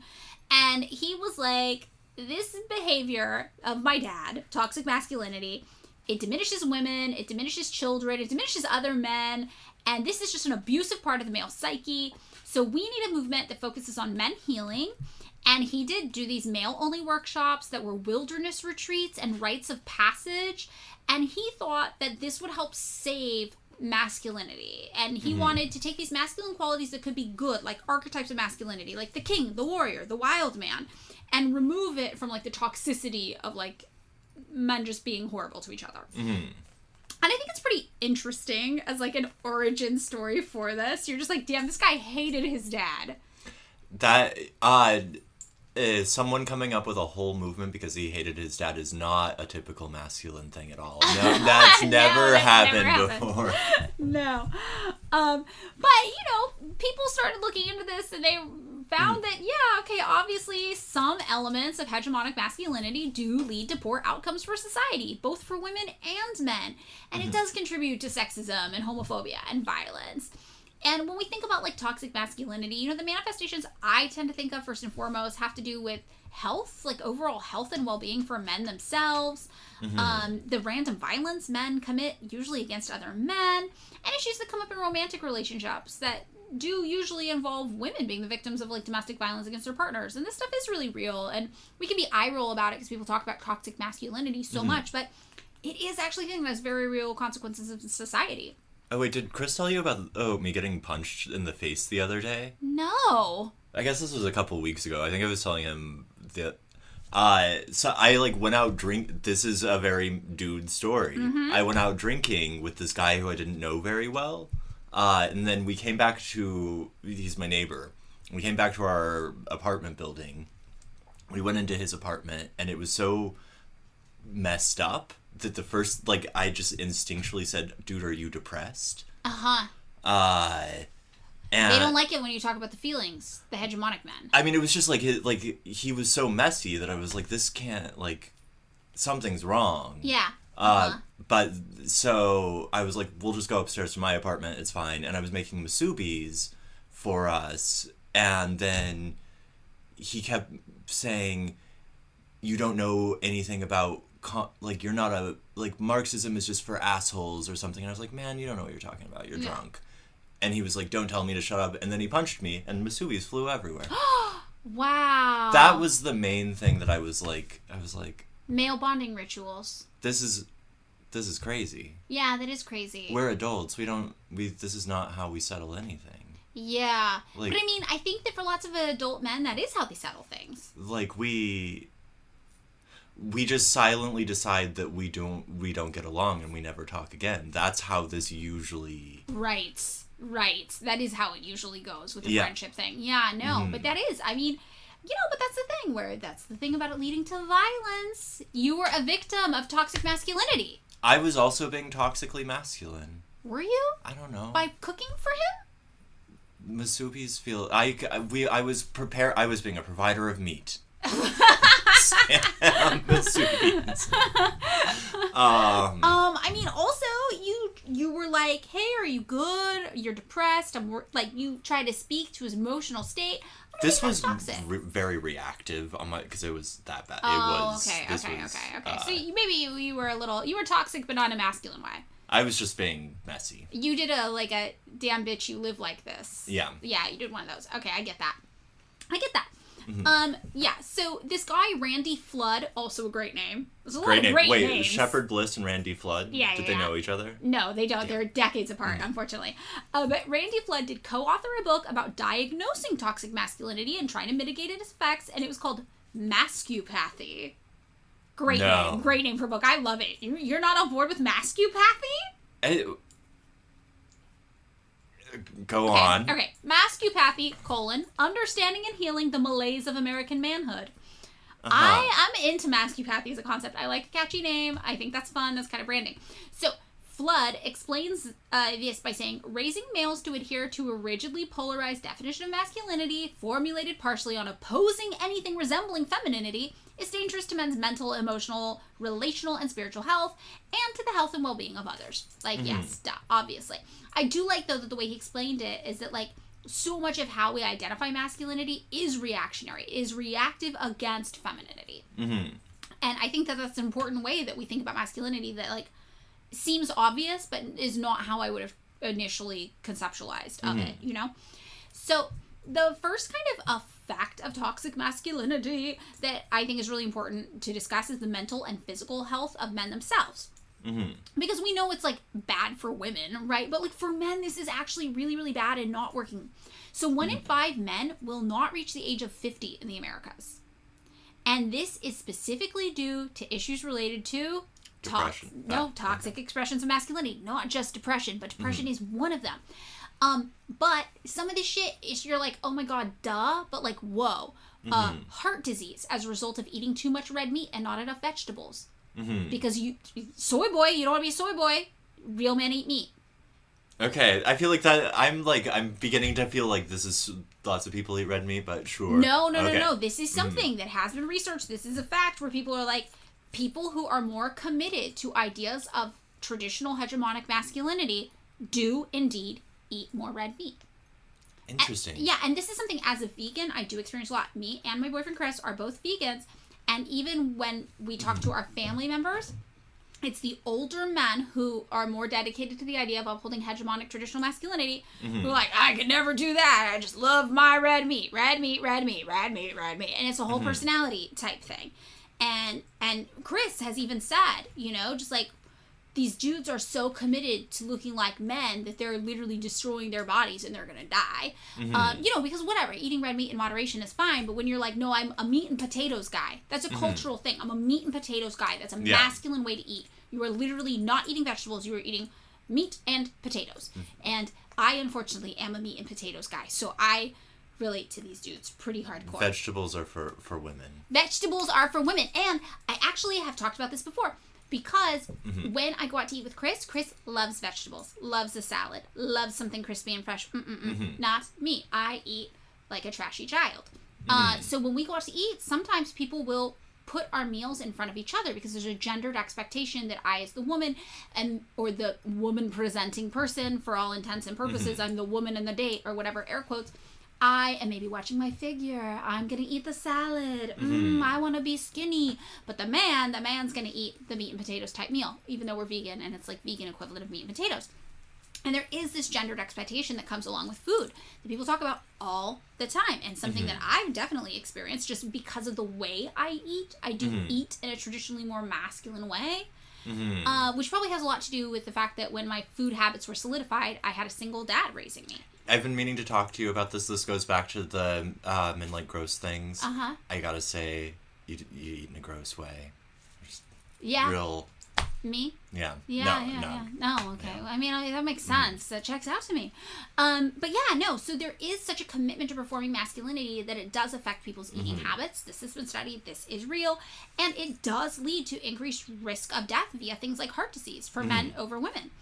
And then there's also other risks of violence or premature death that comes along with interpersonal violence that happens when men feel the need to assert their dominance over one another. Don't make masupis for your neighbors. Do not do that. Do not, damn bitch, you live like this, your neighbors. They don't like that. There's also road accidents just from aggressive driving, which is a hyper-masculine display of like, I'm a man. And you know me, I love to aggressively drive.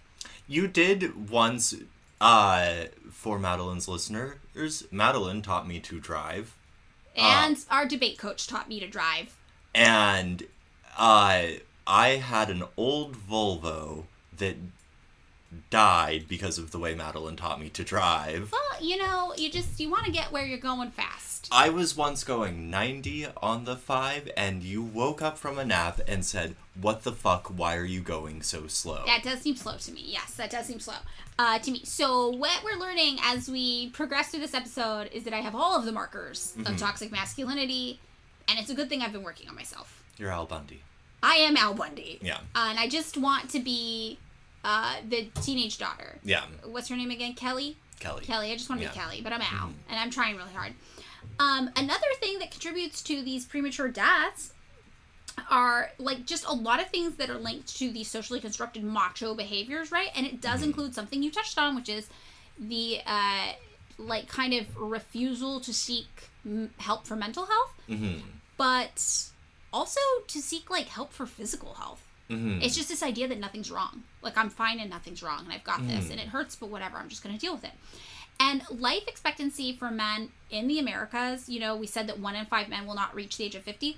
Life expectancy is a full 5.8 years below that of women, specifically because of adherence to these societal expectations, things that contribute to risk-seeking behaviors, which we talked about as being an understated kind of part of masculinity, and like just the idea that when something is wrong, you do not seek assistance. So the mental health thing is part of the health dynamic, right? Which is a little unique in itself. And it's something I obviously am going to relate to a lot more because I lost a partner who was a man to suicide. So in early 2019, the American Psychological Association's guidelines for psychological practice with boys and men stated that raising boys into traditional masculinity is harmful to their health and wellness. And the guidelines suggest that there's a particular constellation of standards that have held sway over large segments of the population, including anti-femininity, achievement, eschewal of the appearance of weakness, and adventure, risk, and violence, and that these standards are damaging to mental and physical health. And according to the APA, a lack of social support via like intimate emotional connections with peers and the masculinity norms that underpin it can contribute to a range of serious, yes, mental health problems. And according to Mental Health America, 6 million men suffer from depression here in the United States. So research conducted by the U.S. Department of Health and Human Services shows that depressive symptoms in boys have increased over 1 full percentage point nationwide in recent history. And on top of that, research led by Omar Yousaf, who's a PhD, found that men who bought into traditional notions of masculinity were more negative about seeking mental health services than those who were more flexible with their gender attitudes. So there's this doctor, oh my god, also a great name. I can't believe how many great names we're getting blessed with in this episode. Everyone who has anything to do with masculinity has like a sick name. Yeah. Name is Dr. Wisdom Powell. No. Yes, W-I-Z-D-O-M. Wait, so we've had name. Wisdom, Shepherd, and Flood. These are... I think that the Shepherd one had a better name. It was Bliss. Oh, Bliss. Oh, Bliss, yeah. Flood, and Wisdom. So Wisdom Powell, Dr. Wisdom Powell, is an associate professor of psychiatry at UConn Health and has studied the intersection of masculinity and health. And Dr. Powell says, if you think about the common narrative around men and boys that teaches them that boys don't cry, or they should be able to walk it off, take it like a man under any circumstances, you can imagine how habitual practice of not telling anyone about your pain or worries could have significant implications. There are downstream consequences of not really having a healthy outlet to dispense negative emotions. If you're bottled up all the time, it's like whack-a-mole. It will pop up behaviorally in another way. And this kind of ties in with that idea of stoicism you were talking about in masculinity, like this cornerstone idea that showing emotion is somehow weak and feminine.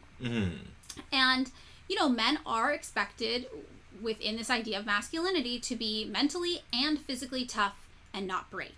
So sometimes asking for help for a physical ailment or a psychological ailment could be seen as showing a sign of weakness. And this brings us to the suicide rate thing, right? So the American Foundation for Suicide Prevention reports that the suicide rate for men is about 4 times higher than it is for women. Yeah. Which is massive. And adolescent boys are at almost twice the risk of death by suicide as girls. And middle-aged white men now have the highest rates of suicide in the nation, fueled by loneliness as well as disappointment about failing to achieve socioeconomic great lists that they thought they'd get to enjoy. And this is the part that really hits home for me because I was in love with a middle-aged man and he committed suicide when he felt that he had not achieved the socioeconomic level of success that he was supposed to. And he felt he failed to be a provider to a number of people around him. And it's, you know, he was not somebody that you would look at and think was subscribing to these traditional notions of masculinity. He was a very effeminate man, you know? He was not strictly heterosexual. Like, he was kind of like punk rock and counterculture. And even with him, these kind of ideas of masculinity seeped into his brain. He did feel that he was supposed to provide for people around him and take care of them. He did feel that he was supposed to be financially successful, successful in his business pursuits. And when he ran into trouble with those things, he did end up committing suicide. So this is something that does feel very important to me personally, because I lost someone I loved very much to this line of thinking and not somebody you would think when you looked at him. Yeah, one of the things that as you were talking I kept thinking was the things in themselves are some virtues and some just like outcomes, right? Like to be successful and to be a provider is by itself just like a sort of virtue thing. It's nice. It seems to me that the connection is like self-worth and like, you know, capacity to live in society. Like, right, there's like a material element to it, which is like financial stability makes life easier, but then there's also just this like psychological idea of like your morality and your ethics, but also like your your goodness, maybe? Well, I guess what I'm saying is, right, like, it's not, like, it is a pretty, like, let's call it neutral good, or, like, it's just good to be a provider if you can, right? Yeah. And the same way that charity is good, and the same way that all these things are good. But what's different, it seems to me, or what gets gendered, is the ways in which that becomes more or less like a do or die thing for men. An imperative. Even if they're not, like, expressing all the sort of, like, affective attributes that are supposed to be masculine. Like, they're not, like, super tough, hairy weightlifters. Yeah, super tough, hairy, straight weightlifting man. Yeah. Yeah. Mm-hmm. Yeah. Another way that this can manifest, if it doesn't manifest in suicide, is just like a death of despair. You know about this term? Yeah. For some reason, I'm actually thinking of someone who see the, like, one of Hollywood's long suicides, Montgomery Clift. Oh, I don't know who that is. He's in Cat on a Hot Tin Roof. Oh, okay. I think he was coded as gay, or there, in the sort of Rock Hudson style. Yeah. But he, as his acting career faltered, he sort of drank himself to death over many years. This is definitely a death of despair. Mm-hmm. So 3 out of 4 deaths of despair, which could be alcohol abuse or drug use, overdose, etc., men account for 3 out of 4 of those. Yeah. So it is massive. And also a way we see this manifest with, like, drug use is the opioid epidemic, right? Single and divorced men are the highest risk people for the opioid epidemic, basically. I have to imagine also that, like, addiction is a sign of weakness, getting help for. Yes, and this is something I have definitely encountered with people I care about who are men who suffer from addiction. They are resistant to seek help. And the number of men who died from alcohol and drug-related causes spiked 35% from 2019 to 2020. Which I think of the opioid epidemic as being so far before that, but this is still, an ongoing issue that's getting a lot worse. And in terms of that whole physical health thing that we were talking about, where it's like, no, you can actually have these, like, physical tolls on your body that are linked to your ideas of manhood. So in 2020, the WHO acknowledged the need to start to pay more attention to shorter life expectancies that they're finding in men. And they're like, look, there's some lack of understanding of the role of masculinity in shaping men's expectations and behaviors as a primary causative factor for the health disparity between men and women, because lots of places women have longer life expectancies. And they determined that risk-taking behaviors and a lack of willingness to seek help were some of the biggest reasons for negative health outcomes that men experience. So, like you were talking about with the drug addiction, right? Yeah. There's a need to appear strong, and that's influencing how men interact with health. So in 2007, researchers James Mahalik, PhD of Boston College and associates, right, they found that the more men conform to masculine norms, this is the thing I was talking to you about, the more likely they were to consider things like heavy drinking to be totally fine and normal. Tobacco use, totally fine and normal. Not eating vegetables, totally fine and normal, and also more likely to engage in these behaviors themselves. Those Marbreds. Those Marlboros! It's the Marlboro Cowboy Man! No vegetables, meat and potatoes. I mean, one thing that you might also, or that this is pure speculation or whatever, but it seems sort of obvious that if you are a successful dude who has convinced people, or, like, you are successfully masculining in a way where you have convinced people that you are impervious to harm, or whatever private thing is going, like your drug abuse or whatever fucking illness you have, you're obviously not going to tell anyone and nobody's going to notice. So the more doodly you are, the less likely you are, or the less likely it is for people in your life to be like, hey, it seems like Bill's, like, not doing great. No, it's totally true. Yeah. It's less likely for someone like you to show up at their house and be like, are you depressed? Yeah. Yes. I mean, you still don't think that you were maybe charitable. I mean, you were drunk. You did your best. Yeah. Okay, so the second kind of risk factor that comes along with this is just random violence. So obviously, like, hegemonic masculinity encourages men to use aggression and violence to assert their dominance over each other. And one report found that 23% of men in the United States believe that if needed, men should, use violence to get respect. And experts have also found that men will often resort to violence to resolve conflict because anger is the only emotion that they've been socialized to be able to express. So aggression and violence can happen, for example, if a man feels that he's failed to live up to society's expectations of masculinity, or if he is trying to assert his dominance and masculinity over another man. And this is something that influences mass shootings a lot. Mm-hmm. Out of 147 mass shootings in the U.S. between 1982 and August of 2023, 140 were committed by men alone. Mm-hmm. So that's almost all of them. So that's like 98% of them. Yeah. And, you know, this has been verified by a nonpartisan research group that tracks U.S. mass shootings and data dating all the way back to 1966, honestly. And Gillian Peterson, who's a forensic psychologist and professor of criminology and criminal justice at Hamline University, says men are just generally more violent. And there are lots of theories as to why that is. So people are trying to figure this out. And researchers have found that men more than women do tend to externalize their problems and look for other people to blame, which can translate into anger and violence. So if you're, say, feeling inadequate compared to your peers, that can create this like long-term insecurity, and that will make certain men, yes, more likely to become mass shooters because they're looking for people to blame for their insecurity. And mass shooters also tend to experience difficulties with their own identity and do, yes, tend to be more insecure in their masculinity. And perhaps most interestingly, most mass shooters do not satisfy the diagnostic requirements for mental illness, which indicates it's a socialized response. Yeah. So on top of this, men are also, this is something that's really interesting to me.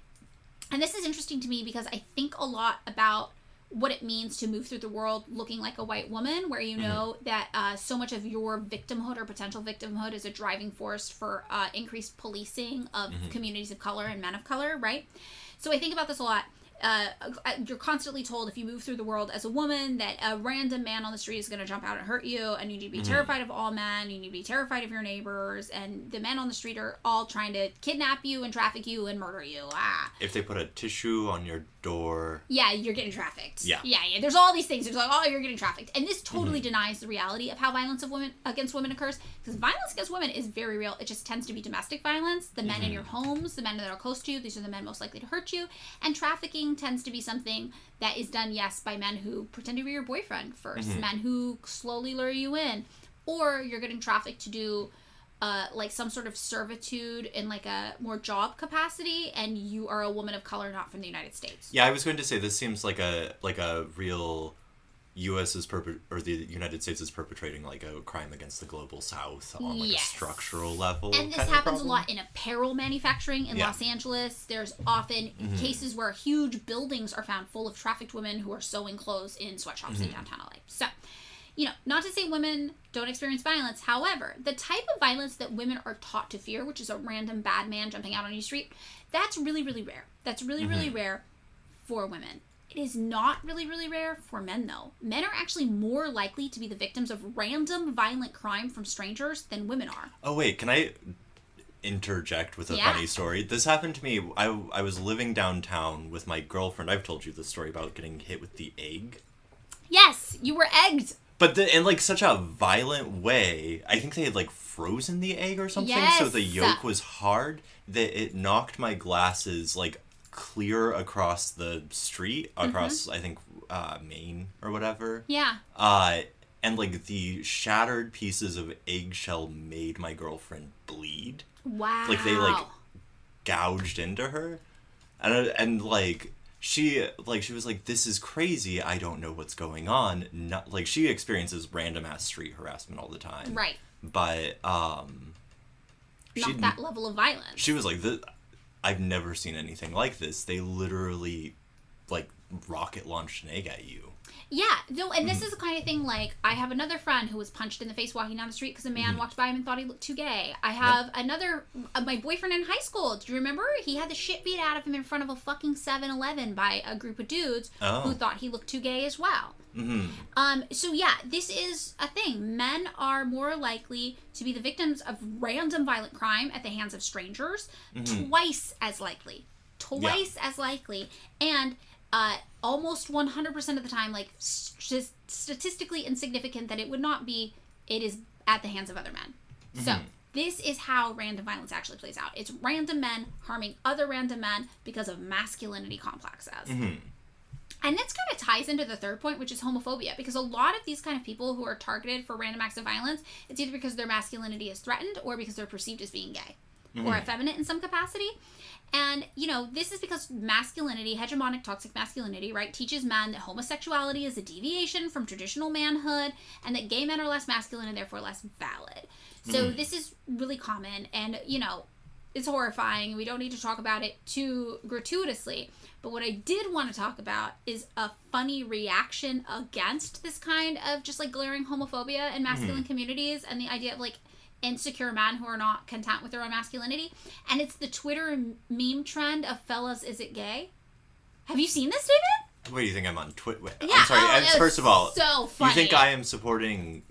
I told you I don't pay attention to the man with the backwards cowboy hat. No, you're totally right. Okay, well, long before the man with the backwards cowboy hat made the worst financial decision of his life and bought Twitter and started running it into the ground, there was a trend that came about just from men posting like weird, insecure things about their own masculinity. So, for example, one that I saw that was funny is Rihanna posted like a pregnancy photo shoot. So she's pregnant in the photo and she has her child she already has next to her and then holding her hand, but behind her is her husband.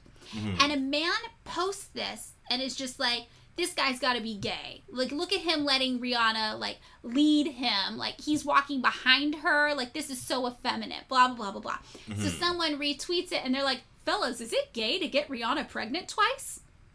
And this is, like, the format of the joke. This is not the first time the joke came about, but this is a trend where men will just expose themselves as being so fragile in their masculinity and their heterosexuality, and then other people will roast the shit out of them by being like, fellas, is it gay to blah, blah, blah? And this trend is so popular that also it exists as its own meme format, separated from other kind of content. Like, it doesn't always need to be a reply. So, for example, the funniest ones I have found would be like, fellas, is it gay to go to church? I mean, you're on your knee for another man. I don't know. Right? Okay. Or, fellas, is it gay to take out the trash? Men are trash, so you're basically taking another man out. Fellas, is it gay to make money? I mean, you're just collecting pictures of other men. That was really funny. Oh, fellas, is it gay to pee? You're literally holding a dick. So this, like, I think this is really funny because this stuff, like, pokes fun at just, like, how fragile men are, where you're, like, constantly afraid of being perceived as gay because of how other men will treat you. You know, fellas, is it gay to be a man? I mean, assuming an Aristotelian view of mind-body dualism, you're literally inside a man at all times. Yeah. So, these memes started, yes, because some men on the internet thought all sorts of normal behavior, like wearing glasses or liking your wife or getting Rihanna pregnant, was gay. So this is the violence thing, is where? No, this is about the idea of homophobia. And it does link into the idea of random violence, because it could be perceived as being the cause for receiving random violence when people perceive you as gay. But I think, like, homophobia is one of the negative effects, or like the limitations that comes along with masculine fragility. You're like so afraid of gay people and of yourself being gay or of other people perceiving you as being gay, and it's just this like gay panic that like drives your life. And it's especially hard for people who are gay to come out of it, you know? Yeah. This is also, I think, why some people, like, you know, the gay panic violence thing that happens where like maybe somebody who's closeted is attracted to somebody of the same gender, and then they don't know how to deal with it, and they freak out and they hurt the person. And this is something people in my life have dealt with a lot, and it is like a really, really scary thing because it can put you at harm. So it harms men both ways. If you were the man, obviously, being who is gay or is being perceived as gay and is on the receiving end of homophobic violence, that's harming you. But also, if you were the man who is so concerned about other people perceiving you as gay that maybe it stifles your own sexual like inclinations, or it just, like, limits your ability to move through the world like a normal fucking person. Like, if you think it's gay to wear glasses, and you need glasses, you're fucking hurting yourself. You're getting contact lenses. Maybe, but then, unless you think that's gay too, who knows? Maybe all corrective vision aids are gay too. I don't know. But it is just this, like, really weird, stunted way to live your life that's gonna affect you. Yeah, I mean, I think this goes back to the sort of, like, policing yourself, but also, right, like, I can tell you... In my life, from personal experience, it always does feel the random outbursts of violence from dudes often feel like I always have a sort of ambivalent reaction to it, because on the one hand I'm like, well, you're throwing a tantrum. It is a tantrum. Not the most masculine way to be, guy. Not very stoic, the tantrum.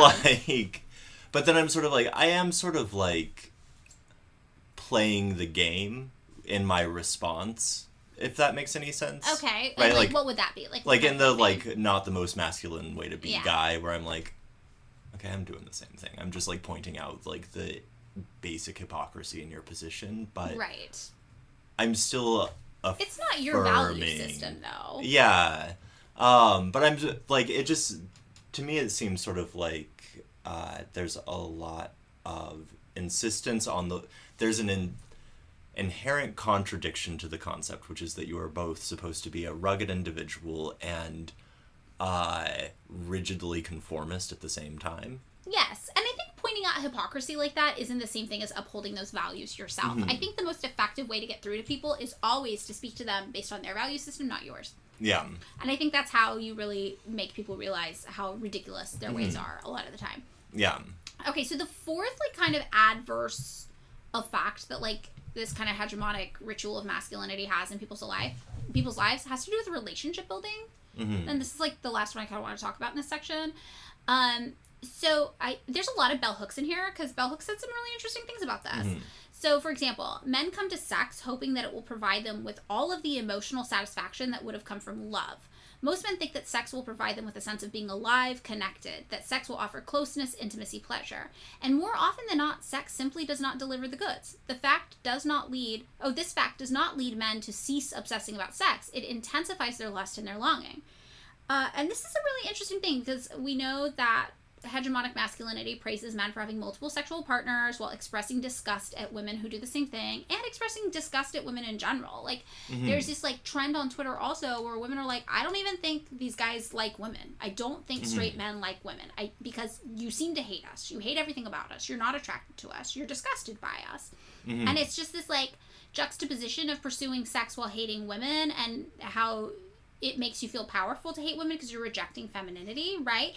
And at the same time, you're setting yourself up to never be able to love somebody. I've always thought that forgive me for interjecting. No, it's good. I've always sort of thought that, I mean, this is some, like, pop Lacan bullshit or whatever, but you hate the thing that it, like, upon which you are dependent, right? Yes. If you are attracted to women, there is a sense in which you are sort of, like, respondent to them, or whatever. This is like the men's rights activism shit. Yeah, where it's like, or oh like shit, the incel thing.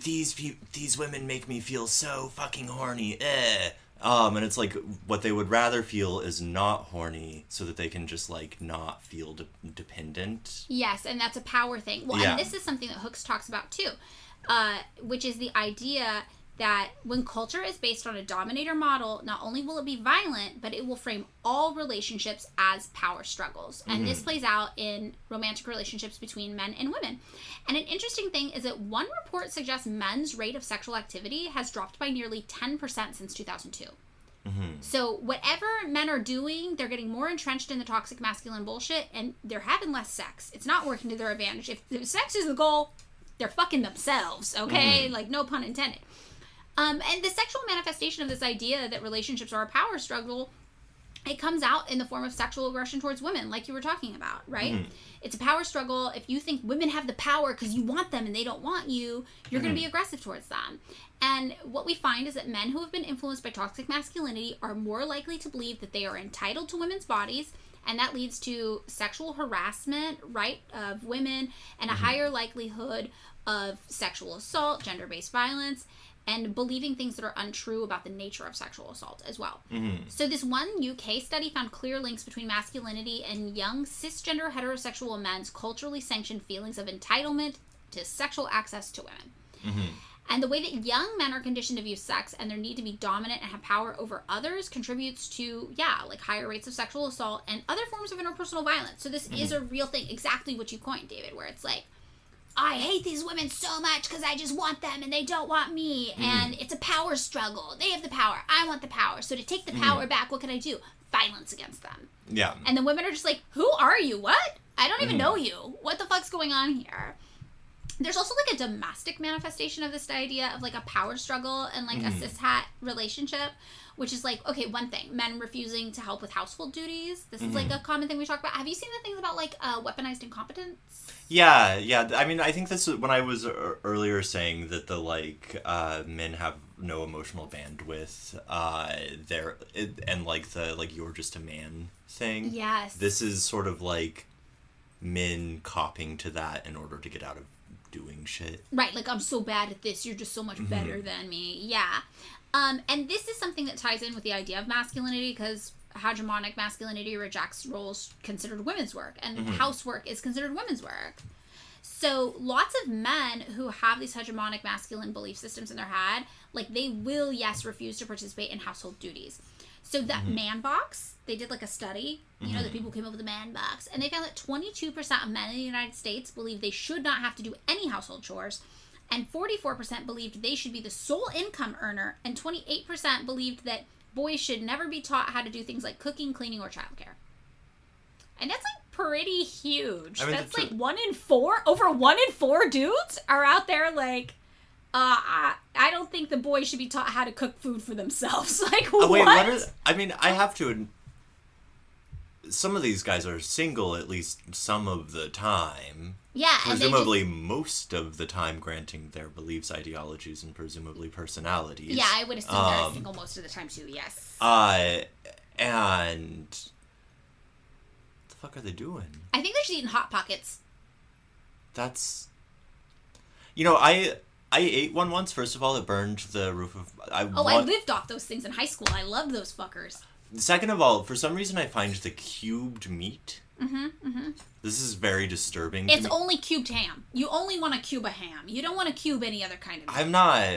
I don't want to cube any kind of meat. I think the cubed ham, I think, is fine. I don't think a cubed chicken... No, I've never seen a cubed beef. I've never seen cubed I feel like I've definitely seen... I mean, I guess this is a ham product or a pig product, but cubed pepperoni. Okay, yeah, that makes sense. That's a ham. It was very distressing to me. Okay, like, and it burned the roof of my mouth. It will do that. That's part of the joy of the Hot Pocket experience. I never went back. In any case. Yeah, so I think they're all, because they can't cook for themselves. 1 in 4 men, when they're single, they're just eating Hot Pockets. Almost half of men believe they should be the sole income earners. That is wild. Makes sense in the current, or like actually at any point in American history in the economy. That is not a practical way to be. No, it is really not practical at all. I mean, are there men out there who really feel like they can support 2 whole-ass people on their income? I am assuming, yes, there are, but they are a small minority. Yeah, a small minority men. This also manifests in the household with, like, a need for control and dominance over just, like, your partner in general, like, in an interpersonal sense. Where you're just like, I'm going to tell her what to wear. I'm going to tell her where she's allowed to go. I'm going to tell her when she can use the car. Things like that. And also in this 2017 report that the Man Box did again, they found that 34% of men in the United States believed that they should always have final say in their relationship. 1 in 3 men are like, I mean, I should have final say because I'm the dude. And 46% believed that they deserved to know where their girlfriend or wife was at all times. That's what AirTags are for, right? Yeah. Yeah. You just stick them on her, trace her. What? Like, this shit is so wild to me, and it's so wild when people are like, dating's really hard, and I'm like, really? I mean, I feel like I'm so lucky with dating. I don't think it's that hard. And then I'm like, holy shit, you're out there meeting men, and 1 in 3 of them think that they get the final say, and what you think doesn't fucking matter. No, yeah, that is hard. That is hard to date men. Whoa, what the fuck is that about? And also, obviously, this leads to domestic violence. We touched on this earlier when we were talking about how men experience violence from each other, like random violence. But then these men go and victimize women in their households, where the majority of violence against women occurs. And this is some really harrowing shit. This is real bad. This is like the reality of violence against women that nobody talks about. 89% of homicide victims, who are women, female homicide victims, were killed by a man they know. So that's most. Yeah. You're killed by a man that you know. And not just a person that you know, a man that you know. Yeah. And over 2,000 homicides in a single year involved 1 single female victim and 1 single male perpetrator. So 60% of homicide victims who are women knew their murderer, they were intimate partners or ex-partners. Yeah. So out of all the people, so you get killed. I'm a woman for this conversation. I get killed. 89% chance it's a guy I know. And then on top of that, okay, we're in that pool. 60% of people like me who know their murderers, it's gonna be my boyfriend. It's gonna be Chris. It's gonna be Chris, or it's gonna be an ex. So it's gonna be Chris or Lamson. I have always thought Chris and Lamson total murderers. Yeah, no, this is funny because these are not murderers. These are not murdering types, but they are the people in my life who I statistically should be most afraid of, which is wild. And 61% of victims killed with a gun. So if these guys have got a gun, they're my biggest threat to my safety. And most often, women are killed during an argument. And I argue with everybody all the time. You're a debate bro. I'm a debate bro. Yeah, so this is the shit where it's like, yeah, the real way that masculinity harms women is the women you know in your home where other people don't see what's going on. And that makes you even more at risk of receiving harm because other people don't get it. Or they see these men even worse and they're like, he seems like a great guy. Like, not out in public. But what's he doing in the house to his wife, to his girlfriend? And this is like the reality of violence against women. And it's just, it's fucked up and harrowing. Yeah, no, this is only vaguely related, but I was talking to someone once very recently who was he was listening to his girlfriend and her friends talk, and they were sort of gossip speculating about one of their friends' new boyfriend. And this way and he was like, I don't know, man, I think this is fucked up that they're just like doing all this gossip and speculation about this guy. And I was like, I mean, you kind of gotta look at what they're looking at. That gossip and speculation is against a background in which, oftentimes violence against women is intimate partner violence that happens behind closed doors by guys who seemed like such good guys. Yes, exactly. And that is, the reality of, why women talk to each other, you know? Yeah. And also why, when, for example, a prominent man is outed as being, an abuser in some capacity, and all of his friends are like, no, couldn't happen. It's you don't know what men are like when you're not there. You don't know how people treat their intimate partners. It is different. It just is. So, okay. So this the relationship thing, the last kind of stop on the train of how relationships are negatively impacted by hegemonic displays of masculinity, has to do with just, loneliness in general. Just, this vague idea of loneliness. So, Psychology Today had an article in 2022 where they said that dating opportunities for heterosexual men are diminishing because relationship standards are rising, which is something we talked about earlier. It's okay, well, if a woman doesn't need marriage as a means to financial security, if they can kind of financially support themselves as well as a man could anyway, they are increasingly selective when dating because what they really just need is a man who's going to be nice to them and be a good partner and be emotionally supportive and help take care of the house and really be their equal in everything they're doing in life. And men have not been set up to do this if they're following those hegemonic standards of masculinity, right?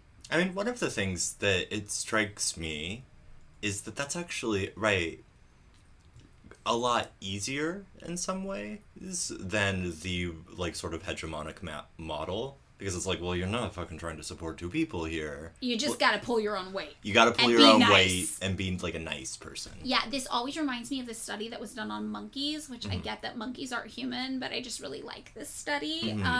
For narrative purposes, where basically there were these male monkeys who were trying to impress the female monkeys by being really, really tough and beating up all the other male monkeys and killing the male monkeys and being look at me, male monkey, But then when they ended up with the female monkeys were like, you're kind of violent and I don't like you. So then the female monkeys just all ended up partnering up with what would be considered the beta cuck monkeys who got beat up instead because they were just nice to them. That seems... I mean... I am assuming this story will make its way to what the Reddit? Reddit. This is where all the people who use words like beta cuck. No, it's 4chan. Or worse. Are there... It gets worse than that even. Yeah. So, okay. So this is something that is happening as some sort of sociological phenomenon. Because research has started to show that there is a rise in, lonely single young men, and that they are statistically more likely to live with their parents than a romantic partner than any time in recent history. So we've got this loneliness phenomenon. We know that men are struggling to be the partners that women want and deserve because hegemonic masculinity has not prepared them for the ways to be a good partner. And we see that men are, yes, single more in like young age than they historically have been, and they're living with their partners or parents rather than partners at this age, you know, whatever. So this trend though extends into old age as well, because as we get into like proper adulthood, not young adulthood, cisgender women are more likely to have more friends or confidants or people close to them that they can talk to than cisgender men are. These cisgender men are having significantly lower odds than women do of having any confidant whatsoever, and especially of having both family and friends that they can talk to. And among men, we find that the greater the endorsement of hegemonic masculinity, the greater the odds of being completely lonely and not having anyone to talk to. This is... a friend of mine who I've known for a very long time. Yes. I might know who you're talking about. Recently told me, he was like,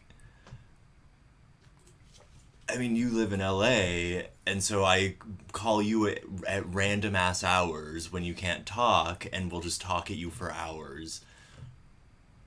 But he was like, I don't know what to do. Is there a way for me to get Bumble BFF? I tried. It seems kind of shitty. I don't know where to find men to just talk to. Yes. And I was like... That's a hard problem to solve. Like, I was like... How do men make friends? I was like... Probably women? Yeah, you make friends with women. This is... No, that's totally true. It is true. And the data does show that the more of a standard hegemonic man you are, the more likely you are to be lonely into adulthood, and especially into old age. And this makes me think about, too, how the happiest people in old age are single, childless women. And the Golden Girls. Yeah, exactly. And the unhappiest women are married women. And how men, if they're married to a woman, the quality of their life improves and their happiness improves. But women, if they're married to a man, it goes down. And it's like, well, these men, all they have is their wives. Yeah. And they treat them like shit, because to show weakness or connect with them emotionally would be to deny masculinity in some contexts. Okay, so this is where something comes in. You've got all these jaded young men. They don't know what to do. They haven't been set up to be properly interacting with women in the world. They're failing women. They're mad about it. They're confused. You know what comes into play here? Something called the manosphere. Oh, okay. Do you know about the manosphere? I feel like this was a very remarked upon thing in... Like maybe 2019, 20... It's kind of new, actually. Because they're getting more popular, the manosphere man. This is the Andrew Tate guy. Andrew Tate, Jordan Peterson. We got a lot of these guys popping up out of the woodwork. I feel like I heard about this sort of, like, I had never experienced it directly, but I would hear about it from people who were paying attention to them. And the thing I recall was a lot of people doing Kermit voice about Jordan Peterson. Okay, I've never heard him talk, so I'm not that far into it, but that would be funny given how he looks. I like imagining that. So the manosphere is obviously the right wing's answer to the crisis of masculinity that's emerged. You hate that term, crisis. I still think there's no crisis. Like, the crisis is... It's no crisis. Yes, it's no crisis. It's just masculinity continuing... Gender roles continuing to gender role in a way that is destructive for all people. Whatever. So, basically what this is a series of internet influencers, authors, and TV personalities who want to reimagine masculinity by taking it back to an even more misogynistic lens of the past, or by imagining kind of like a new futurism that's just full-blown dude power. It's Jabba the Hutt and... Princess Leia. Yes, this is exactly what it is. And some of this stuff is relatively harmless, like bro code. Bro code's not super harmful. You know about bro code? No. Okay, so bro code, there's some examples of it. People have different forms of bro code. Is this like no snitching? Okay, something like that. Some of them are misogynistic, but not in a super violent way. Some of them aren't misogynistic, and they're honestly like wholesome. Like the number one most well-known bro code, bros before hoes. That's fine. Yeah, right? This is the most famous one of all time. Another really famous one, you can never sleep with a bro's ex. The exes are off limits. Okay, that one pretty much people know. You cannot get romantically or sexually involved with your bro's mother or sister. This is a huge violation in bro code. The moms and the sisters are off limits. However, one source online did say a stepmother that your bro hates is still okay. So the stepmoms are all right, apparently, according to bro code. Mm-hmm. But then there's some more wholesome ones, right? Like, have your bros back no matter what. You know, you always want to stand up for your bro. You never want to say anything bad about your bro. You know, if a bro asks you to be his wingman, like, that's your mission. You're getting your bro laid tonight. Where? I'm sorry, I object. Why? Sometimes I would like to criticize my bro. No, you cannot criticize your bro. You can only tell your bro something negative if your bro asks you openly for honest feedback. Well, granting the paradigm that you have sketched out here, how likely is that to happen? I think it's pretty likely because you trust your bros, right? So, like, there are 4 things about your bro you must respect at all times. His house, his parents, his girlfriend, and his car, for example. So if you're coming into the bro relationship and you're like, I respect all the things I need to respect, he's going to respect you back. If you're coming into the relationship and you say, bro, are you depressed upon looking at their house? You gotta build up to that, I think. You gotta build up to that level. This is what comes into it, actually. Number 9 of the bro code is that a bro should never make a bro feel ashamed. Oh, so that's where you messed up. I violated the bro code. You violated the bro code. That is totally, totally true. Also, like, if a girl enters the bro gang, you can never reveal the bro code to her because she might be a spy. But if a girl manages to join the bro gang, she's off limits for dating too. Nobody can date her. She's a bro. The bro code carved, for example, on the wall of a child's treehouse? I mean, I found it online, but I'm sure some of it started there. I'm confident of that. Okay, this one's actually kind of sweet. If your bro is gone, you are your bro's girlfriend's protector. You give her rides, you make sure she gets home safe, you make sure no creepy men hit on her. Your bro's gone, you're taking care of the chick. You're the protector of the chick. This is like benevolent misogyny. And I think this one for bros is actually kind of sweet. If a bro is not able to pitch in money for beer, all other bros shall cover him. Yeah, I think that one's kind of nice. There's also some really specific ones, like you always put the weights back when you're done lifting. You always help your bro move. If you stay the night at your bro's house, you always clean up the next morning. And if you borrow your bro's car, you always fill up the tank. But then the other ones where it gets a little dicey is like if your girlfriend asks you, if a bro's girlfriend, asks you where the bro is or where he was last night, you know nothing. She didn't put the air tag on him. She didn't air tag him. No, exactly. So this is like the bro code. So I feel like some of these are misogynistic, sure, but it's not super violent. A few are wholesome and actually are healthy models of male bonding, you know. But the manosphere extends beyond the casual, playful kind of bro code thing and starts to enter some really scary, violent territory. So the first example of this is obviously incels. Yeah. You know about incels? No, they did the one guy, Elliot Rogers or whatever, did the thing at UC Santa Barbara. He really did, and we're going to talk about that. I think the most interesting thing about incels is that the first incel was actually a lesbian. Oh, yeah, I do know about that, or like I've heard tell of this. Yeah, she kind of accidentally started it. She called herself involuntarily celibate, and then it took off, and then she's like, whoa, this became way bigger than I ever thought it would, and it became just a place for men to practice misogyny, this kind of online community that revolves around this. And obviously, incels are men who feel entitled to sex. And most of them haven't had sex recently or haven't had it at all, and they feel this bitterness or hatred towards women, right? And also their own position in life. And that's why those incel forums, like you were talking about, they get, like, angry, right? And it's rife with misogyny, and it can be kind of like, you know, whatever misogyny, where you're like, oh, this fucking Stacy wants to go out with a Chad instead of me. Or it can be, like, really, really scary shit that's like, all women should be forcefully raped whenever I want. Yeah. And it's, like, really, really wild. So incel culture tends to divide men into 3 categories. You got your alphas, your betas, and your omegas. And the alphas would be obviously the men that are considered sexually successful, traditionally good looking, usually are confident, assertive, dominant. Maybe they have some money, and they're sometimes also called chads. Like a chad is an alpha. There's also the betas, who are like the normies who can achieve sex, but if they're with a chick and she wants to be with a chad, they can't stop it. They're never going to be able to stop it. The chick's going to leave him to be with a chad. These are like your mid-tier men. And then last are the omegas. Those are the incels of the world. They're at the very bottom kind of rung of the ladder. And they are not desirable sexually. They don't have money. and they are just really get screwed over in life according to their own ideas of masculinity. And this is like a social ineptitude that's going to extend to all areas of the Omega man's life. Mm-hmm. And the incels also will divide people into 3 different types. You know, also you've got the Chads, which we talked about. They're the opposite of the incels. Those are these successful, attractive men who can have sex with whoever they want. Then there's the Stacys, who are like the chick Chads. These are like the super, super haughty chicks, but they're often characterized as beautiful, hyper feminine, and dumb and promiscuous. And incels will say, like, well, Stacys only go for the Chads. And then you got a Becky. A Becky would be, like, less attractive than Stacys, but still won't go for the incels.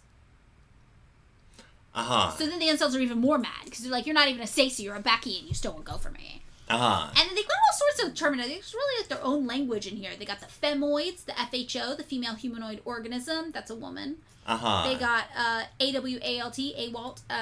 All women are like that. That's what that means. You got hypergamy. This is I think I know about this from an explainer that I probably read during the pandemic, in which women tend to date up. Yes, exactly. It's like, it's actually about animals mating, but then the incels are like, yeah, it's the women, humans, too. They're always going to want to mate with men of a higher status than themselves, or who they're currently with, and that leads us to the next kind of terminology, which is like branch swinging or vine swinging, which is that women are just swinging from branch to branch, opportunistically looking for better partners all the time. Right? So, that's kind of the incel line of thinking. The manosphere also includes men's rights activists, which are not necessarily the same as incels, but they can be. And this, I feel like there is, at least in my mind, a kind of like genealogy that reaches back from the person who coined the term toxic like the like psychic narrative, that shit, to the men's rights stuff. Like, it feels as though, even though they're very far apart in some ways, it seems like this is dudes who are complaining about child support, divorce arrangements. I mean, actually, I kind of wish the men's rights activists were actually taking on things like fatherhood, parental rights, but they're not. They're not doing this. It would make more sense if they were like, hey, it's messed up that, parent rights always go to women in custody battles or something like that. But they're not doing that. They're not. There's something like really. So basically, the MRA community believes, the men's rights activist community believes, that men are just disadvantaged by feminism. That feminism is hurting men, and they're less focused on sex, and instead they will critique like women's rights and women's status in society, and they'll critique gender equality. Some of them will go like really far, and they'll be like, women shouldn't be able to vote or to get educated, because it's contributing to the decline of men. But not everybody's like that. And these are the people who will try to like formalize kind of what they're talking about, the misogyny, and they'll try to use like fake academic terms for it. So one of the most visible websites for this kind of thing is called A Voice for Men. And they say their mission statement, for example, is to provide education and encouragement to men and boys, to fit them above the din of misandry, to reject the unhealthy demands of gynocentrism in all its forms. Which sounds fine, I guess, if you're not reading into it too much, but like misandry they're equating with women's equality. And like women not having air tags on them. Yeah, women not having that's misandry. And the gynocentrism? Or centrism? That's wild. And there's an audio recording on the site where the site founder says, so at first you're like, oh, okay, maybe it's not so bad. Then my 14-year-old son Bobby's looking at this website. No, then you hear an audio recording of the site founder saying, pussy is the only real empowerment women will ever know. Women rely on men for accomplishment, and accomplishing things like creating technology, curing disease, and more. And the only influence women have over this is pussy. He's very pussy-focused. For being gynocentric, he's the gynocentric one. I was going to say, this guy seems like he's got like a real fixation on the pussy. Yeah. He's putting the pussy on the pedestal. That's the thing they talk about in men's rights. You can't put the pussy on a pedestal. And he's doing it. Where precisely is the pussy supposed to go? Beneath you, I'm guessing, if you're one of these guys. Only missionary. Oh, you're the one standing up, and she's wrapped around your leg, like Conan the Barbarian. That's right. What you want. Yeah, okay. That's fine. So this world also includes pickup artists, who are my favorite part of this world. I love a pickup artist, just like as a just like as an entity existing in society. It comes from a dark place. It comes from a bad place. It's men who feel that they are owed sex, and that women need to be sexually available at all times, and they are going to teach other men how to manipulate women into giving them sex. I actually I knew someone who was very, very obsessed with pickup artists. It wasn't me? No, this was years and years ago. Okay.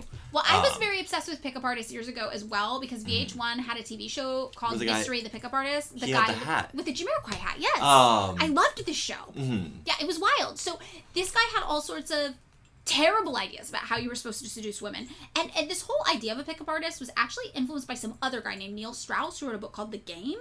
I know a lot. No, so the person who was obsessed with pickup artists told me about negging. Yes. And then the next night I went to a bar in the town that I went to undergrad in.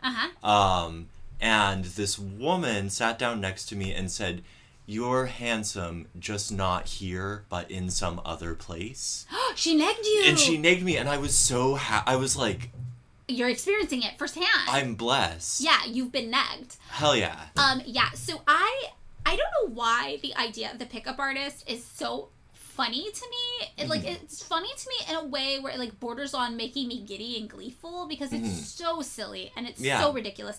And these men really do. They get together in like seminars and like try to train each other on all these tips and tricks you're supposed to do to manipulate the women into wanting to have sex with you. And some of the things they tell you to do are like to peacock, to dress really crazy so the women want to touch you. Or they'll tell you to like this is like old school. This is like back in like the 90s. They'd be like, oh, in your wallet, just casually keep pictures of you with celebrities. So if you ever see a celebrity take a picture of you guys together and then just put it in your wallet in like the photo folders that used to be in wallets, you know, the little clear folders, they used to have pictures. And that way, if you just like get your wallet out to pay for something, you're like, oh, it's just a picture of me with my good friend Pamela Anderson. You know, it would be things like that. Or it'd be things like if you walk up to a group of women and you're interested in one, hit on her friend aggressively instead. Same friend who was obsessed, apparently she told me that once a guy walked up to her at a party with her friends and said to each of them, "You're 7, you're 7, you're 7," and then turned to my friend and said, "You're a 6. Oh! But I'm a 6 too, so we should get..." Master pickup artist negging. Wow. Amazing. Wow, this guy's a master. Yeah. Okay, yeah. So obviously pickup artists are like silly and goofy. There is some component of gendered violence to it. Obviously, men should not just be out in the world trying to manipulate women at having sex and being shitty to them generally, and upholding misogyny to make women feel that they have a lesser station in life. But out of all of the men who are doing this, the pickup artists are at least a little ridiculous and funny about it. So I appreciate the show. It's a show. They are the theater kids of the online misogynist world. Yes, exactly. So, all of this, though, what they all have in common in the manosphere is that they're going to tell you that the natural order of things is for men to be in charge, and if men are not in charge, the whole world's going to fall apart. And we need to go back to a strict hierarchy where men are in charge and men are ruling over everybody else. And you know how they talk about, like, the Matrix-style pills? Do you know about this? Oh, yeah, I know. Yeah, obviously. Like, you're blue-pilled, you're red-pilled, which is funny because, like, that's, like, an allegory for being trans, right? The Matrix. Oh, isn't it? Yeah. So, but whatever. They're, like, the famous red pill. If you take the red pill, you're buying into everything we're telling you. And in the manosphere, if you got red-pilled in the manosphere, it means that you believe, yes, we live in a gynocentric world. Feminism is harmful to men. And that the men are entitled to sex and the women need to be sexually available at all times. And, it's like a verb. And then, like, sometimes the men will try to ask each other, like, how do I red pill my girlfriend? And, like, air tags. You air tag them, yeah. No, I actually saw this documentary, and I can't remember what it was. And it was one of those, like, serial documentaries that was, like, episodic, and every episode was about a different thing. But one of the episodes was about a woman who started dating this guy, and later into dating him found out that he was, like, an alt-right, like, weirdo freak. And part of it was this kind of, like, red pill manosphere shit. And she talked about how it happened slowly, and she's like, yeah, I was like a feminist when I met him, and just like slowly he manipulated me, not into being full blown, but like into adopting certain elements of his belief system, and she didn't even realize it was happening. So apparently you can red pill your feminist Becky girlfriend, and it'll work. And the opposite of the red pill is obviously the blue pill. You're ignorant to how the world really works. But the more interesting thing that's emerged recently is the black pill. Which is nihilism, right? It's like, yeah, your shit's super dark at this stage. These are the incels who are like, my shit's so hopeless, I'm not even red-pilled anymore, I am black-pilled. And these are the people who are like, there's no way out of this status. My situation is permanent, and I cannot escape it. Like, I'm stuck here.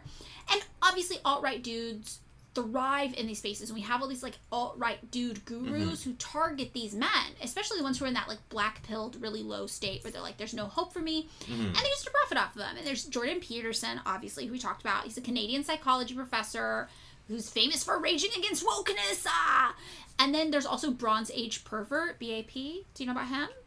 I mean, all of this is, like, I've listened to a lot of explainers during the pandemic because I didn't... Yeah. Oh, you're not telling me that you secretly are a member of the Manosphere? I am the Bronze Age pervert. Oh my yeah. god, wow! No, I'm a celebrity. So this guy's cult famous for his Twitter feed, which is a stream of far-right culture war takes, that also randomly has a bunch of homoerotic photos of bodybuilders. No, that's, I think, one of the things that I learned, right, which is always the same thing with all of these dudes, is that, like, you know, it almost gets tired, like, thinking about it, because it's like, oh, this is all super homoerotic and kind of hypocrisy, and you're kind of telling on yourself for the shit.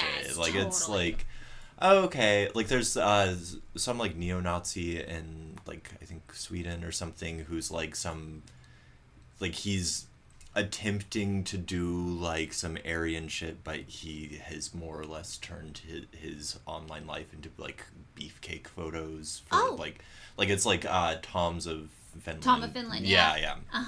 Yeah, it's really interesting. I mean, this Bronze Age Pervert guy, racist, real bad dude, real fucked up. And in 2018, he wrote a manifesto that taught readers how to, quote, escape gynocracy and ascend to fresh mountain air through a mix of Nietzsche, like, a weird interpretations of antiquity, and what he calls a regimen of sun and steel, which is just weightlifting and going outside. And his masculine ideal, he describes it as, imagine a Mitt Romney, but different. A Romney who is actually capable of acting how he looks. And you're like, what the fuck does this mean? And one of his devotees is like, oh, I feel like it would be like a man of adventure who attempts to engineer a coup in the United States, sleeps with Vladimir Putin's wife, and then dies fighting the U.S. empire alongside wild tribesmen in Afghanistan? And I'm like, this is a really wild political stance this person is taking. They're opposed to U.S. imperialism.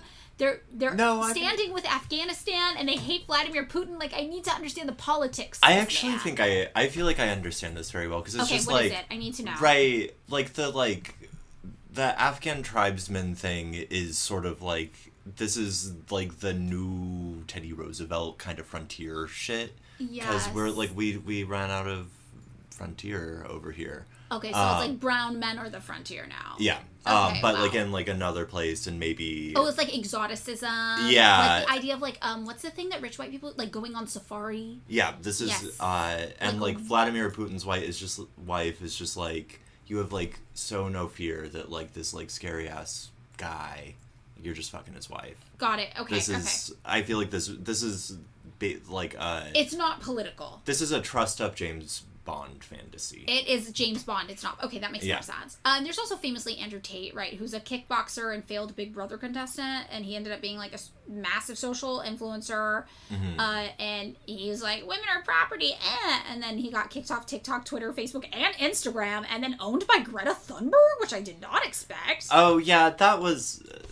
And then arrested for human trafficking, which I think is wild because he did sell courses trying to teach teenage boys how to be an alpha male, and like supposedly women were supposed to flock to you. But then it's like, no, he actually was allegedly just abducting women. So like, if you have to abduct them, they're not attracted to you. Yeah. You had to take them because they were repulsed by you. You couldn't get them on your own. So how are you teaching other people how to get them on your own? But apparently Andrew Tate was such an epidemic that, like, school teachers were like, we gotta stop this. The junior high kids are acting insane because of Andrew Tate. So all these, like, teachers were, like, sharing notes on how to, like, deprogram the Andrew Tate, like, 12-year-old boys in their class. Which I'm like, dang, I cannot imagine teaching a class and you got a bunch of 12-year-olds like, women are property. I traffic them. And you're just like, whoa, what the fuck? You are 12. Yeah, that's... I mean... This is, I feel like, at this point, kind of pablum as well. But one of the things that you sort of notice about these dudes is that as you said, like, on the surface, some of it is like, oh, this is actually kind of, like, good advice. Not the human trafficking thing, but, Not like... human trafficking. Not human but, like, go outside and exercise. Not bad. That's fine. That's neutral. Like, probably... Maybe positive. For a lot of folks who are maybe, like, a little bit isolated... Yeah. Go outside and exercise might be a way of getting them out of a rut.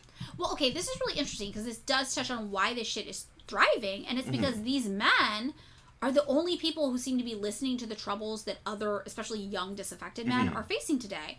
You know, and it's true that young men today are encountering lower financial achievement, higher expectations from women, and failure to achieve everything that society told you was your birthright as a man. Right? But, society tells you you're destined for glory, you're going to do it, whatever you want, you're so special. The allegory I always come up with is you're going to own 39 apartment buildings. It's also, on the other hand, if you don't, like, you're basically you're scum. You're totally worthless. Yeah. So these things are real, and men are, like, experiencing this, and they're like, ugh. And then these other dudes are like, it is hard being man. And the rest of society is like, it's not fucking hard being man. You literally just have to live the way women and non-binary people have been living forever. But that doesn't sound appealing. Because you're like, no, I need someone to validate my hurt feelies. And then these other men, these Andrew Tates, Jordan Petersons are like, take my hand, I will validate your hurt feelies. And it makes sense to some degree because masculinity tells men their whole identity is wrapped up in how powerful they are, then puts them in a system of capitalism where like only 12 people on the planet actually can amass power. And it sets you up for failure and an identity crisis. So you get this like fractured patriarchy. It's a dissonance between men as individuals and men as a group. Like men as a group have power, but this man as an individual, it's actually going to be kind of hard for him to actually get power in his life because capitalism has reduced him to a low-paid wage worker without health insurance who has to live with his parents because he can't afford rent because rent is not affordable for lots of people on low-wage jobs, like anywhere. So then you get these dudes, these seemingly rich, powerful dudes saying, I know, I understand what you're going through, and I'm going to tell you how to get your life together in these easy-to-follow tips. And the tips are like, get physically fit, learn a skill, talk to women, clean your room. And it doesn't sound so bad from the onset. And it also kind of gives you community with other dudes who are following in this advice in a world where friendships are increasingly hard to cultivate for men, right?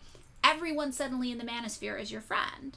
And then the dark shit, the twisted shit about how women are your enemies and you're entitled to their bodies and their objects for you to own and possess, that shit just kind of seeps in slowly the deeper into it you go. And then next thing you know, you're encountering this really extreme violence, like what you touched on earlier. Like 2014, Isla Vista, Elliot Rodger, right? Injured 14 people, killed 7, including himself. He was a self-identified incel, and he had a desire to enact revenge on women. He was a violent misogynist. He had a series of YouTube videos, a manifesto he left behind. He said that we needed concentration camps to exterminate women, except for a select few that were kept for reproductive purposes. And it's gotten to the point now where people who are black-pilled will say they're going ER, and it means they're going Elliot Rodger. And this is like, you know, real. This is a real, like, violent, horrific thing that is a byproduct of this manosphere bullshit. Yeah. There's also Toronto, California, 2018. A guy who was really supportive of what Rodger did on Facebook posted that the incel rebellion had begun, and his name was Alec Minassian, and he killed 10 and injured 16 more driving a van through a busy intersection in Toronto. Oh, Canada, not California. I can't believe you said California. Yeah. San Bernardino, right? A men's rights advocate who was supposedly a very like visible member of the online MRA community, was linked to 2 murders. One targeted a female judge, but ended up the death of her son was what ended up happening. And then another Toronto one, a 17-year-old fatally stabbed 1 and injured 2 at a massage parlor in Toronto. And this was the first case of incel-affiliated violence in Canada to be treated as an act of terrorism. I mean, the one thing I am curious to know, right, like, to the degree that you can map this onto any kind of political affiliation. Yes. Or whatever, right, if all of these, like, right-wing assholes are like, oh, I got you, it is so hard to be a dude, and then, like, the sort of, like, left response is like, nah, fuck it, it's fine. Yeah. Right, like, because that feels like the sort of, like, political map. Yeah. Because a lot of these dudes are, like, lonely, by their own terms at least, failures. Yeah. Right, like, very isolated, all of these things. It's sort of like, well, I don't know what the carrot is here. Right. Yeah. Right. It's like, how do you fix the problem? Yeah, because it seems sort of like, okay, like, you know, I was talking to my sister a little while ago about her preteen son, who seems increasingly isolated, increasingly depressed, unable to maintain some of his friendships. And I was like, you know, I mean, I'm sure it's all fine, and I'm sure he's like a sweet, outgoing kid, but like, maybe start monitoring what he fucking watches on the internet a little more. Yeah.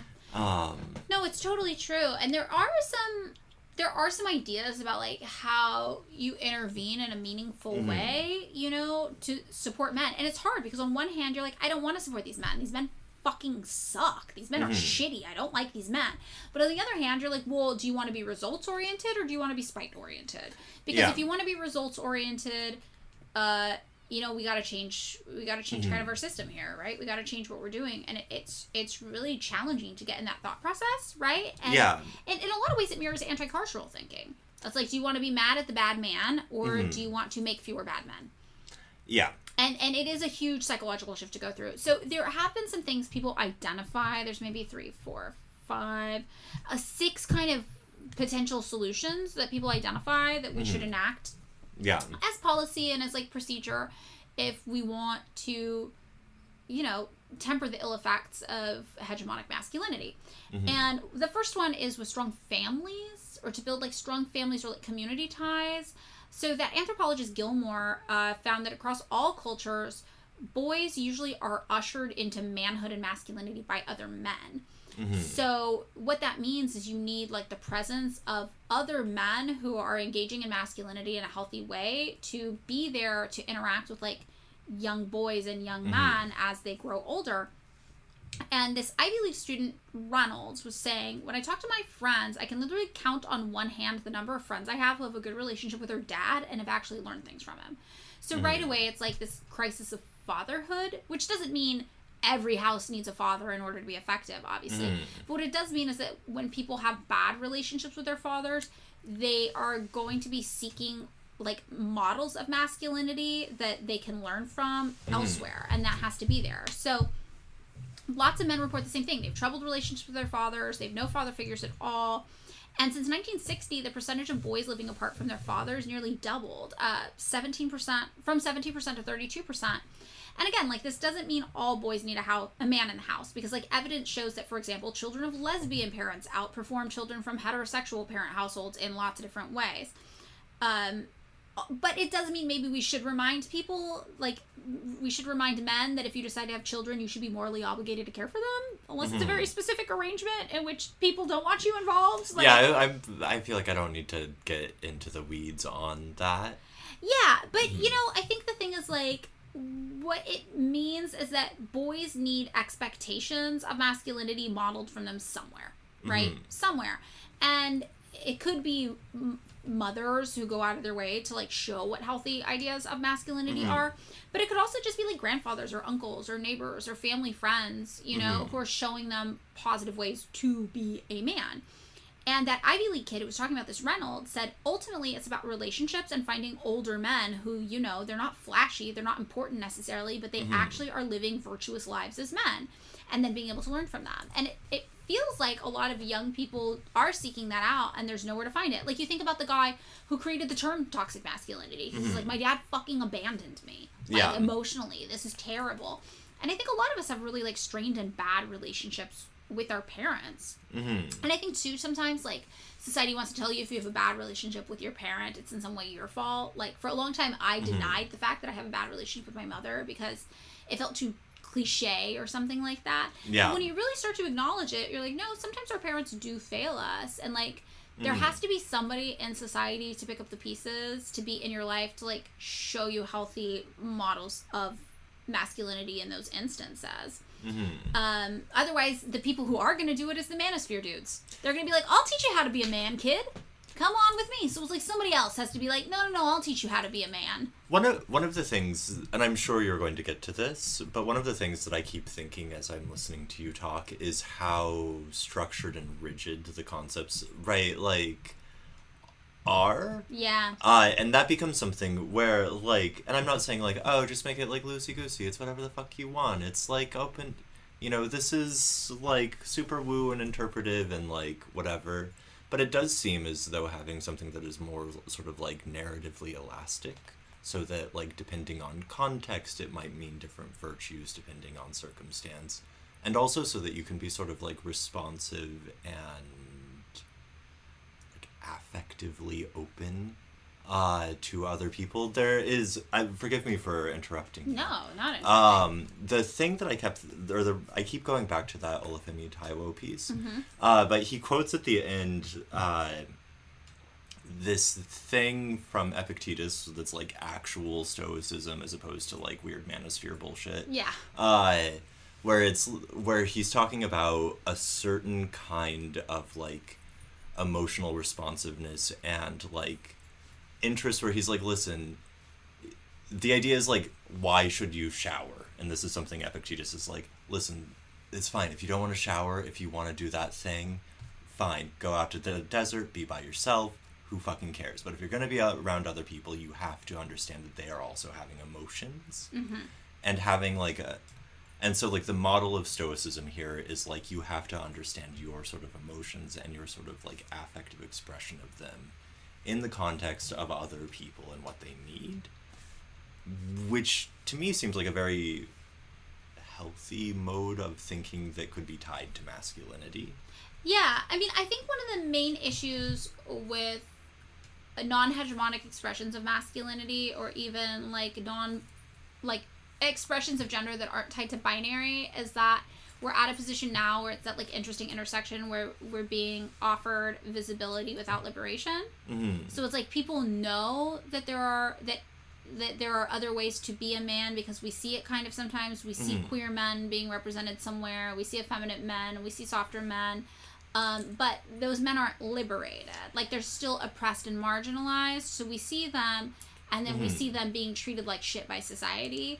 So it doesn't seem appealing. To have an elastic view of masculinity doesn't seem super appealing. So it is kind of one of those things where you need to, like, meet young boys where they are, where it's like, okay, I see that for you, hegemonic masculinity does appear appealing.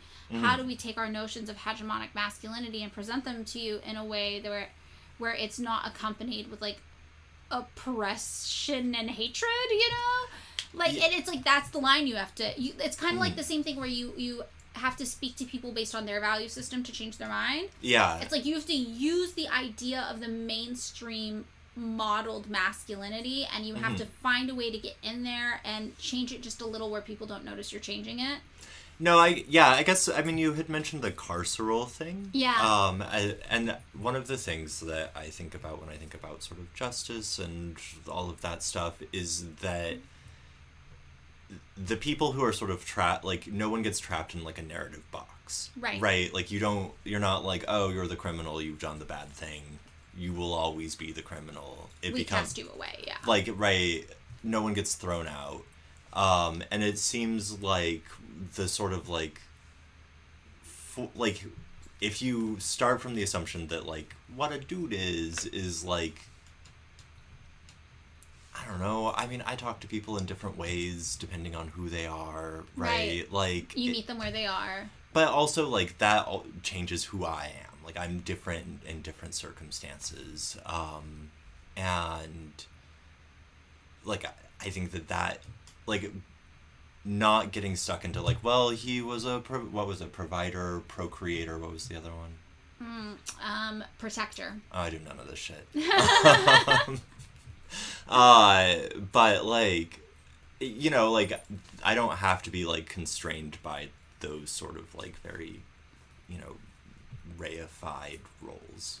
I think also, like, even your peers can be models of healthy masculinity. Like, we were talking about this before we started recording, but, like, how I have a friend who I joke is, like, the white guy whisperer. Oh, because yeah. he's able to take the most, like, broken, fucked up white dudes and be like, oh my god, yeah, that does sound hard. Wow, thank you so much for telling me everything you're going through. What if I presented you with an alternative way of looking at everything that maybe is completely opposite of all of that and shows you the error of your ways without making you feel shame? There, it's okay. You can cry in my arms now. And I'm like, I don't know how you're fucking doing this, but this is like the Lord's work you're doing with these dudes, you know? And it is effective. It's like we just need, like, it's hard because men feel isolated and alone, and they have to be willing to reach out to each other to bridge that connection. But then, you know, things happen like what you said. You try to bridge the gap and you go to a dude's house and you're like, oh man, are you depressed? And then he punches you in the face. So it's hard. Just saying, I could have been more polite about that. You broke the bro code. I broke the bro code. You made him feel ashamed. But one of the other things, too, that people recommend is just, like, in general, increased access to health services that meet men based on their patterns of engaging with health services, which I think is interesting. And, like, the WHO had to, like, come up with a formula for this because they were like, men are not engaging with the healthcare system. So they were like, okay, we have all these steps we have to take. We have to improve and systematize the data on masculinity and health. We have to develop public policies and programs for health to prevent and address main problems affecting men. We have to eliminate barriers that prevent boys and men from accessing care, like this idea that, like, they can't prevent or present themselves as being weak, you know, that kind of thing. They're like, we have to break that down. You print the intake form for the hospital on a dumbbell. Yeah, exactly. Yeah. You're like, how many dumbbells can you lift today? Only one. Wow, okay, you're feeling a little under the weather. We're going to get you back up to 10 in no time. Yeah. Something like that, yeah. Promote existing positive health practices that men already engage in. So, like, finding something good they do and being like, why don't we do more of that one?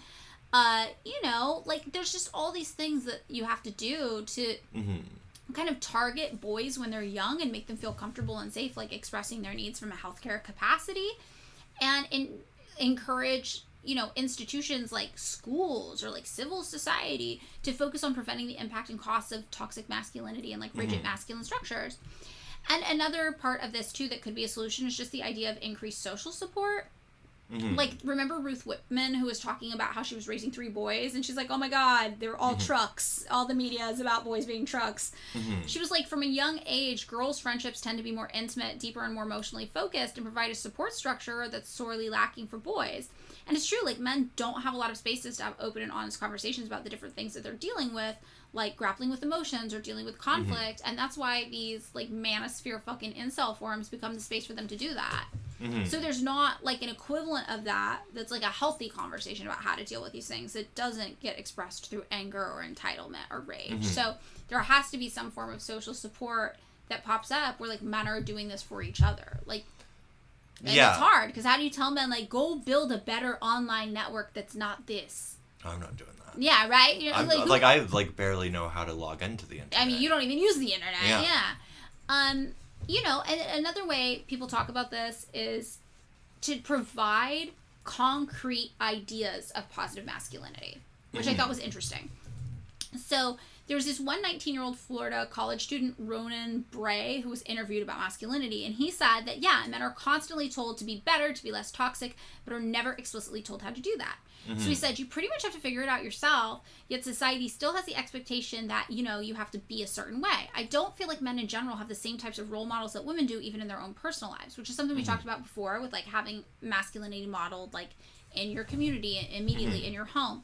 But what this also speaks to is this idea that we collectively need to decide what positive manifestations of masculinity actually are. Because, like, the right wing is selling an idea of how to be a man. They're selling you this old-fashioned, outdated idea of masculinity, but they are selling something. They have a plan. Remember, they're like, go outside, lift weights, clean your room, talk to women. Like, that's a plan, right, on how to be a man.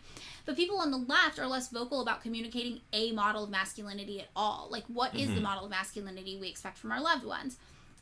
And, like, it's hard to try to figure it out if you think about it. Like, when I try to think about it, I'm like, what's, like, a healthy way to engage in, like, traditionally masculine activities? And I'm like, oh, be a fucking handyman for your friends? Like, what are things you could do that are, like, do things that'll make you feel confident and good, that are, like, positive? Like, do we cheer men on for being handy around the house and ask them to come fix things for us for free, then tell them how great they did? Like, what is a positive model of masculinity? Is it consent-based horniness? Is it like, Like, what is it? They're like, yeah, you go out into the world and you sexually service all the women you can with their consent and putting their pleasure first. Or is it like, you want to own a gun and defend people? You go get buff and you climb trees and you rescue kittens and you go to the drag brunches with your machine gun and you defend the gay people in there. Like, what is it? A friend of mine who loves guns so much, so many guns. Yes. But only specifically old Soviet sniper rifles. Yes. I know of this friend. But recently I was like, I think it would be cool to have a bullet belt. That sounds like an aesthetic choice that I'm ready to make in my life. I could see that for you, yeah. And he was like, I got you, man. I've got all my... this is communitarian oriented. Yes. He was like, I get to go to the shooting range more. This is great because I got to empty some shells. Right, you got to shoot them. Yeah, So he gets the shell casings. This is good. This is a positive model of masculinity. Make your friends bullet belts with all your gun rage. It's a craft project. It's crafting. Yeah. But it's like we need these specific ways that you can, engage in masculine tropes without being harmful, and we just don't have them. And like, there's this guy Richard Reeves who wrote a book called Of Boys and Men, and he talked about this, and he's like, I just try to raise my boys to have the confidence to ask a girl out if that's their inclination, the grace to accept no for an answer, and the responsibility to make sure that either way she gets home safely.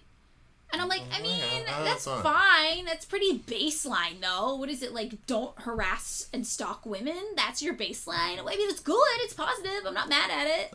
But we need more than that. I mean, is it, right? Like, because it's mostly just, like, when you sort of, like, rearranged that into, like, imperative statements, is it positive, though? Because it's basically just, like, don't do bad shit, man. Yeah, and also protect women, which is patriarchal, which leads to this whole other thing. So, like, Scott Galloway, who's an author and an entrepreneur and a professor at NYU's Stern Business School, says, my view is that for masculinity, a decent place to start is garnering the skills and strength that you can advocate for and protect others with. If you're really strong and smart, you will garner enough power, influence, kindness to begin protecting others. That is it, full stop. Real men protect other people. And I'm like, this is a really interesting assessment of masculinity. It's very singular, protecting, right? It's really patriarchal. But some other people have latched on to this idea of, like, protection as a model for healthy masculinity. I don't like it. I know, I don't really like it either. And this kind of leads us to this idea, like, do we save masculinity with heroism? No. I mean, I know that you are about to, or at some point, bell hooks quote about women's complicity in the construction of masculinity because they need to be protected. I actually did not include that, but I almost did, but I didn't. I feel like this is, right, like, No, I didn't. I went somewhere else, actually. Okay, where'd you go?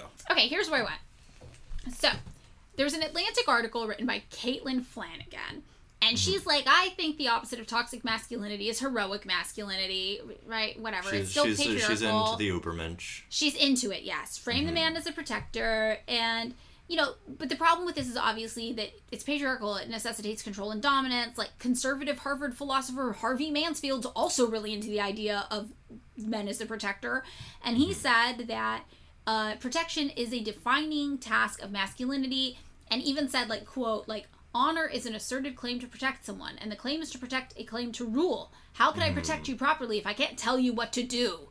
So, this is the idea. This is where we get with the idea of men as our protectors, right? It's a power trip thing. And it kind of made me think of that Kurt Cobain photo where he's posing in front of the marquee that says men don't protect you anymore, which is from the Survival series Jenny Holzer created in, like, the 80s.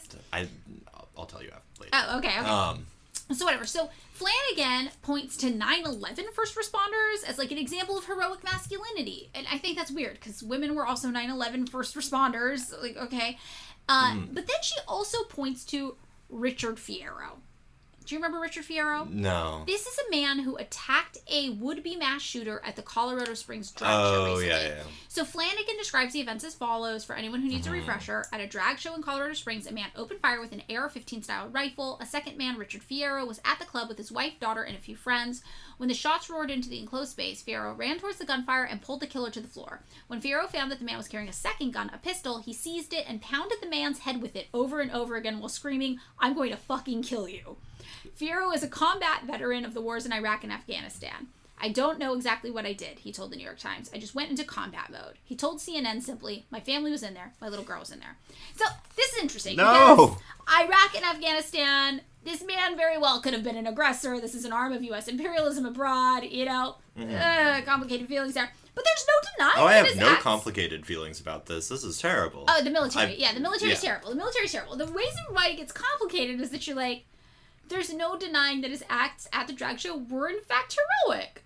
Sure. Right. So she argues that men can be both toxic and heroic. She's like, yeah, toxic and heroic masculinity can easily exist in the same men. Which makes me think of men, though, who publicly imagine themselves as the white hat cowboy protector of women against the mysterious, random stranger criminals on the street, but then go home and abuse their wives and daughters at home. Okay. Do you mind if I interject for a moment? Yes. I've noticed a couple things. One is that all the models of masculinity are premised on, like, the great event. Yes. Right? Which is like, that's cool if you, like, live in a story where, like, it ends and then you're like, I guess I beat a man to death at a movie theater and I live the rest of my life happily ever after. Right. Right? Or whatever thing. Or, like, I saved people in 9/11. Yeah. Which, like, let's leave. That's a complicated leave thing. 9/11 9/11s out are of really it. complicated thing. We created that as Americans, it's a whole thing. But also, I hate the idea that you go to your shitty fucking job you hate one day, and then your building explodes because your government sucks. No, but that's, like, my point is sort of like, okay, but that's, like, not how lives actually work, right? Like, some days are, like, big things, probably, like, relatively few in the course of a life. And, like, a lot of days are normal things. And, like, you have to be, if you're gonna be masculine or whatever, if this is the role you're inhabiting, you have to be masculine in both, like, circumstances. Right. You can't just be masculine while you're, like... A hero. Like, you have to be masculine while you are also doing a crossword puzzle. Yes. Or I guess you don't, but you know what I mean. Like, you have to continue to play your gender role. Yeah, I mean, it's a weird premise. I mean, it's weird, and I think this is why it's so hard to come up with, like, what would be the left's plan for how to be a man to people who want to be men. And it needs to be concretely written out. And there's things that, like, make sense to us, just, like, obviously. But those are more things about, like, how to be a good person. Like, what defines you as being a good man and not just a good person when all of gender is socially constructed. And, like, what is it? What are the defining factors of manhood, and how do you represent them positively? I mean, I guess, right, like, those things are, like, historically contingent and context-oriented. So, like, again, right... That's why it's so hard to make it a concrete thing. Yeah, you tell and, like... people, here's a 5-step plan to how to be a good man. But the right is doing that, and that's why it's appealing. And I mean, I think that the thing, for me, is sort of, like, I guess probably... like you said, we do have the how to be a good person. And, like, what the right, I think, honestly has or offers, or what these sort of, like, reactionary conservative models offer, is, like, a picture of desserts. Yes. Like, of, like, this is what you get. Like, at the end of it, you get, like, the women rape camp or whatever. Yeah, exactly. Shit. Like, or you get the hot trad wife who does your bidding. There's, like, a picture, actually, that recently somebody posted on Twitter that was like, this is all that men want. And it's just, like, a mansion with a backyard with a pool, and then a chick with big tits and abs wearing a swimsuit carrying a baby, and they're both blonde. And they're like, this is all men want in this one picture. And it's like, that's the promise of the manosphere. Yeah. That you will get the big titted abs blonde woman in your mansion backyard by the pool holding your blonde baby. That, to me, I mean, right, like, speaking from a place of expertise. Yes, you're an expert. You're an expert in this. You're an expert.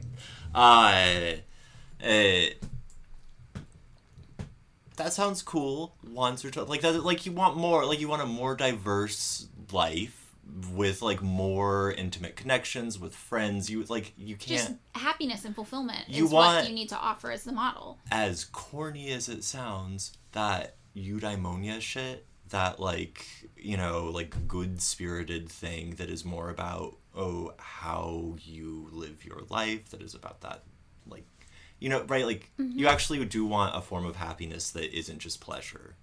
Yes, and I think that's the closest thing, I think, to a model for masculinity that the left could offer, which is, like, do you want to be always chasing these objects and not being able to form, like, concrete relationships with people around you? Or do you want to be personally fulfilled and, like, find joy in your life and, like, feel okay with who you are? And if we grant, for the sake of argument, their weird, like, pussy is the only power women will ever have bullshit. Right, then, like, your blonde lady with abs, you're never gonna fucking talk to this lady. Yeah. Like, you will never have, like... Right? Yeah, if she's always going to be a Stacy and you're never going to be a Chad, nothing's going to change that. So well, no, I'm saying, right, you get her. Oh, you get her. Oh, you got okay. it. You got her. You got her. You have plastic surgery and gymmed your way into Chad. You become a Chad, okay. Right. You get your Stacy. But, right, like, you know, whatever nagging interiority you have yet to destroy in yourself will someday want to have a conversation. Right. And she's not going to want to talk because to you? Because the only thing that, like, the only power that she has is pussy. So in your head, your construction of a woman means that she's not a worthwhile human being to engage with, so you're still going to feel lonely even if you get her, if you're not able to build and cultivate other relationships. You have excluded the possibility that she could be someone with whom you had, like, a human relationship. Got it. From just, like...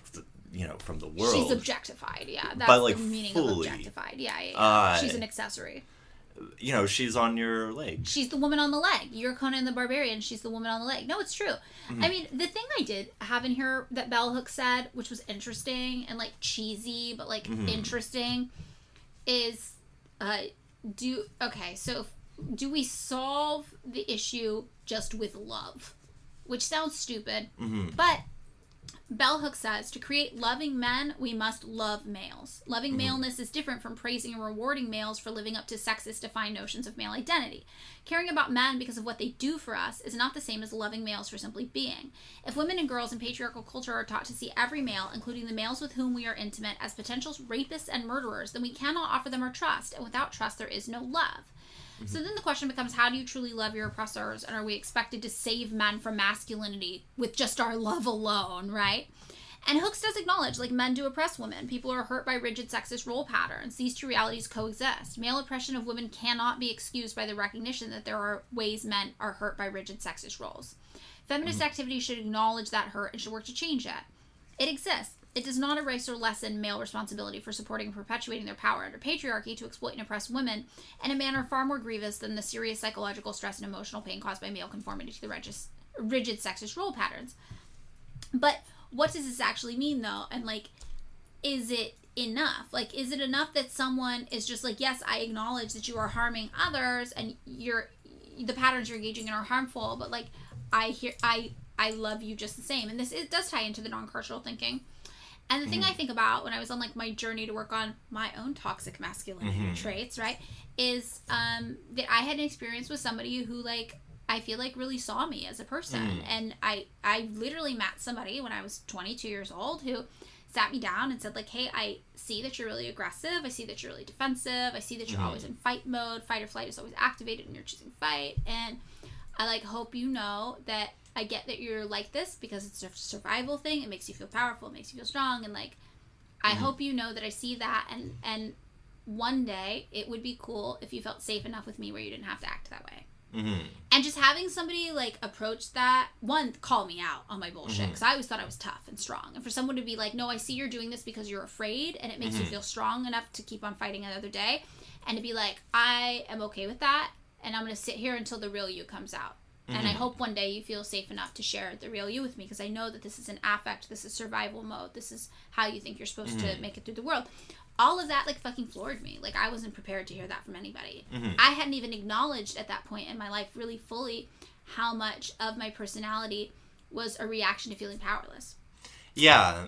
And for someone else to see it so easily and be like, this is how you respond to feeling powerless, and I get that, and I understand that, and there is value and merit in that, but you could just chill, too. I hope you feel safe enough with me to just chill, and you don't have to be like this all the time.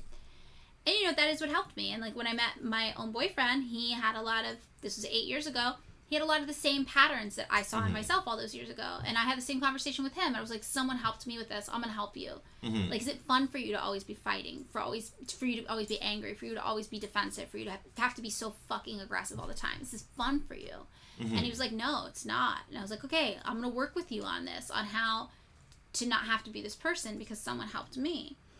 And it sounds cheesy, the idea that, like, okay, you fight, like, the hegemonic cruelty of the masculine ideal just by loving people and telling them from this non-carceral perspective, you're doing a bad, but you are not bad, and I believe in your ability to do better. And it is fucking precious and cheesy, but it also fucking works. No, I mean, this is one of the things that I think about a lot. I think it's in... I can't remember which Dean Spade book it's in, but where he's trying to describe what a sort of like non-carceral way of doing justice is.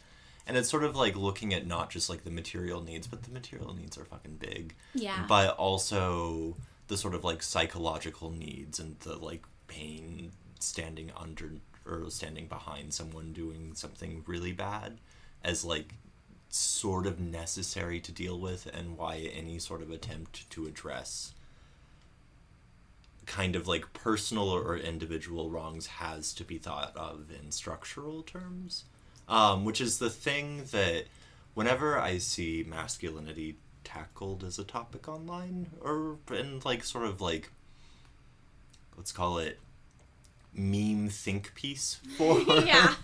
it's always the sort of like, well, what can dudes do to be different? And it's like, I don't know, man. If you like wood chopping and guns, you should probably do that. But that also doesn't mean you have to, like, hit women. Like, right. It doesn't, like, none of these things, like, people act as though this shit's, like, causal. Right. Or, like, there's some sort of, and it's like, and, like, whatever fucked up way that you're thinking, you should probably let yourself off the hook for, like, having come up with this by yourself. Like, you should acknowledge that whatever fucked up thing you're thinking is a part of like a historically contingent structural thing. Right. And like, okay, like I think the thing that people do with any sort of ideological construction is they think that there's a trapdoor where they can be non-ideological. Right, so they'll be in some sort of like neutral form where they can just like outside of the world describe an ideal masculinity. Right. And it's like, well, that's not gonna like you don't get to exist outside of ideology, so you don't have a position from which you can be like, this is the masculinity that isn't somehow tied to material structures and like a history of patriarchy and inequality and hegemony. Right. But I mean, I think that's what makes it so hard, because you need it, rather than just condemning things, you need to build a structure that helps people like on a path towards a different behavior. And I think that's where like people on the left maybe fall short. I think a thing that I think is important too to like harken back to is like the idea of the hegemonic idea of masculinity in society, and like what exactly makes it hegemonic, like why it is the dominant form. And we touched on this earlier, but you know, it's like, okay, so when we look at the way that masculinity is applied to marginalized communities, right, the emasculation of Asian men, for example, or the hyper-masculinization of black men, it becomes obvious that masculinity manifests differently depending on what cultural group you're a part of and also what socioeconomic group you're a part of. Yeah, I was going to say where you fall within like the sort of like labor of like whatever capitalist thing you're trying to... Yeah. You already know the shit I'm going to be on. Yeah, the dominant hegemonic form of masculinity we see most often is really just the product of that white supremacy and capitalism, because it's the form of masculinity promoted by a culture that wants you to work yourself to the bone for your boss with little pay without complaining, which is easier to do when the culture has convinced you that the way to be a man is to be strong and not complain and not be a sissy. And it's the form of masculinity that says the way to be a man is to subjugate women, for example, so they don't threaten the status quo and the power of patriarchy. It's the form of masculinity that says you don't need community, you don't need money, you don't need healthcare, you don't need support, which is convenient because the United States was never going to provide you with that anyway. So it's this form of masculinity that says whatever you're doing, men of color are doing it worse if you're a white man, so you're okay. And And really the crisis, quote unquote crisis of masculinity, it's not a crisis of masculinity. It's the same crisis we've been encountering over and over again. It's the crisis of capitalism and white supremacy. Yeah. It's just manifesting in a different way. And this is how, like, capitalism sinks its teeth into everything and controls everything. And the way to solve whatever crisis people perceive to be existing in masculinity is to dismantle the systems that benefit from people being isolated and never seeking help. So it's like, we need to empower each other to be the squeaky wheel, to say what you need, to demand more from your government, from your job, from your boss, from your society. And it just seems like too convenient that the models of masculinity happen to be the ones that allow the powerful in our country to get away with doing absolutely nothing to keep people alive. And also are the ones that sort of, like, ideologically suggest that you are atomized if you're a man. Yeah, it's right? a very, It's like, libertarian way of thinking. Yeah, which is, like, you know, forgive my way of saying this, but it's like, what, you're gonna start a union? Like a pussy? Yeah, no, that's exactly what they're telling you. They're like, you fucking sissy-ass loser, oh, you need help? Fuck you. And they're like, oh, I don't need help, I'll do it, I'll work for minimum wage, I'm tough. And these, like, masculinity tropes at the end of the day become another form of propaganda, telling you don't need more, you're tough, you're strong, and not only can you handle this, maybe you've got it good.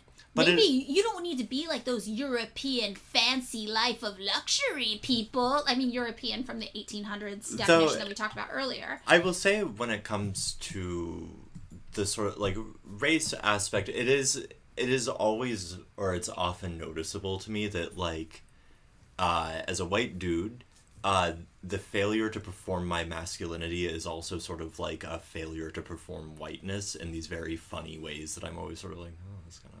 Yeah. That's...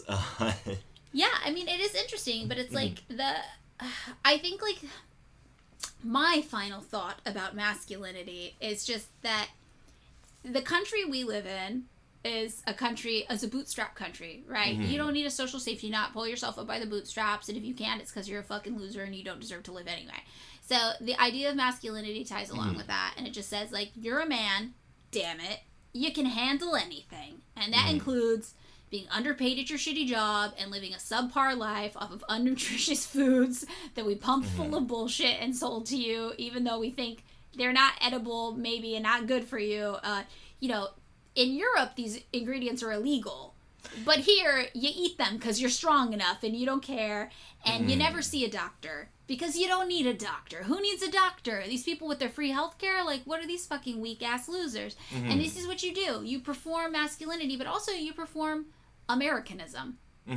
Like, you perform a, like, specific national and, like, weird ethnic national identity. Yeah. That allows the people in power to get away with doing absolutely nothing to support anybody living in our country. Our framework for masculinity is a framework for capitalism to run amok. It's a framework for neoliberalism. It's a framework for privatization. It's a framework for, like you said, atomization, isolation, do it all on your own. You don't need anybody else and nobody's going to help you. And that's okay because you're an American, because you're a man. And it's like, this idea is like the actual problem with the quote-unquote crisis of masculinity. Yeah, I have been... someone I've been hanging out with a lot, who is a woman, has been talking a lot about, how were she a man, she would be a real Patrick Bateman type. And I have been making fun of her by just narrating the advertisements that as a man I often see when I do go on the internet, which is like some guy standing in front of a Ferrari, being like, listen guys, I'm gonna teach you how, like, I got this Ferrari, and usually there's like a hot chick, at least implied, right? The hot chick is not always there. I like the idea of an implicit hot woman. Yeah, it's like, often, like, the weird thing for me, I think, because I don't understand how to read these sort of, like, semiotic things, is I'm always like, why does your garage look so shitty? Like, you have this, like, fancy-ass car, but then your garage looks like it's in, like, one of those, like, McMansions and, like Merced. Yeah. That, like, no shame on Merced, but it's sort of like... Merced deserves better than that. Merced deserves better than you, but... So I've just been narrating those commercials in her voice. I really appreciate that. That's funny, because all of my ads are just for anti-anxiety medication. I feel like we need to share algorithms. We need the fucking anti-anxiety medication. Anyway, well, that's all I had on my episode about masculinity. Do you think I'm going to let you have the last word as No, a man? no, I was going to ask you. Is there anything you want to add before we go? Do you have any thoughts that are interesting from your expert opinion? I got nothing. You got nothing? I think... No. I don't know. I mean, like, probably just try to be a good person and nice to people. Yeah, I think that's it. I think that's kind of it. Yeah, it's not that interesting, really, when you boil it. It's just not that fun or sexy. There's no Ferraris. Yeah, like, you don't actually have to be, like, because there's no stable concept of a good man. Yeah. That's, like, right, like, you turn around tomorrow, and you know what? The Ferrari's going to be out of style. You're going to have to get a Pagani. I don't even know what that one is. That's fucking crazy, man. Oh, is it? This is I partake in some dude shit every now and again. Yeah, no, I like cars too. I'm into that. I could be into that. Okay, well, thank you for being the bona fide man on the episode. Barely. The expert man. Not the manliest man. The carpet of virility. I don't got that at all. Okay, that's it. That's the episode. Thanks so much for listening to another episode of Pick Me Up, I'm Scared. If you would like to join us on Patreon, you can find us there at patreon.com/pickmeupimscared. For $3 a month, you can access bonus content there. But if $3 a month is too much for you to spend right now, we totally get it, and we're just happy you're here. As always, you can find the sources for this week's episode just by scrolling down a bit in the description.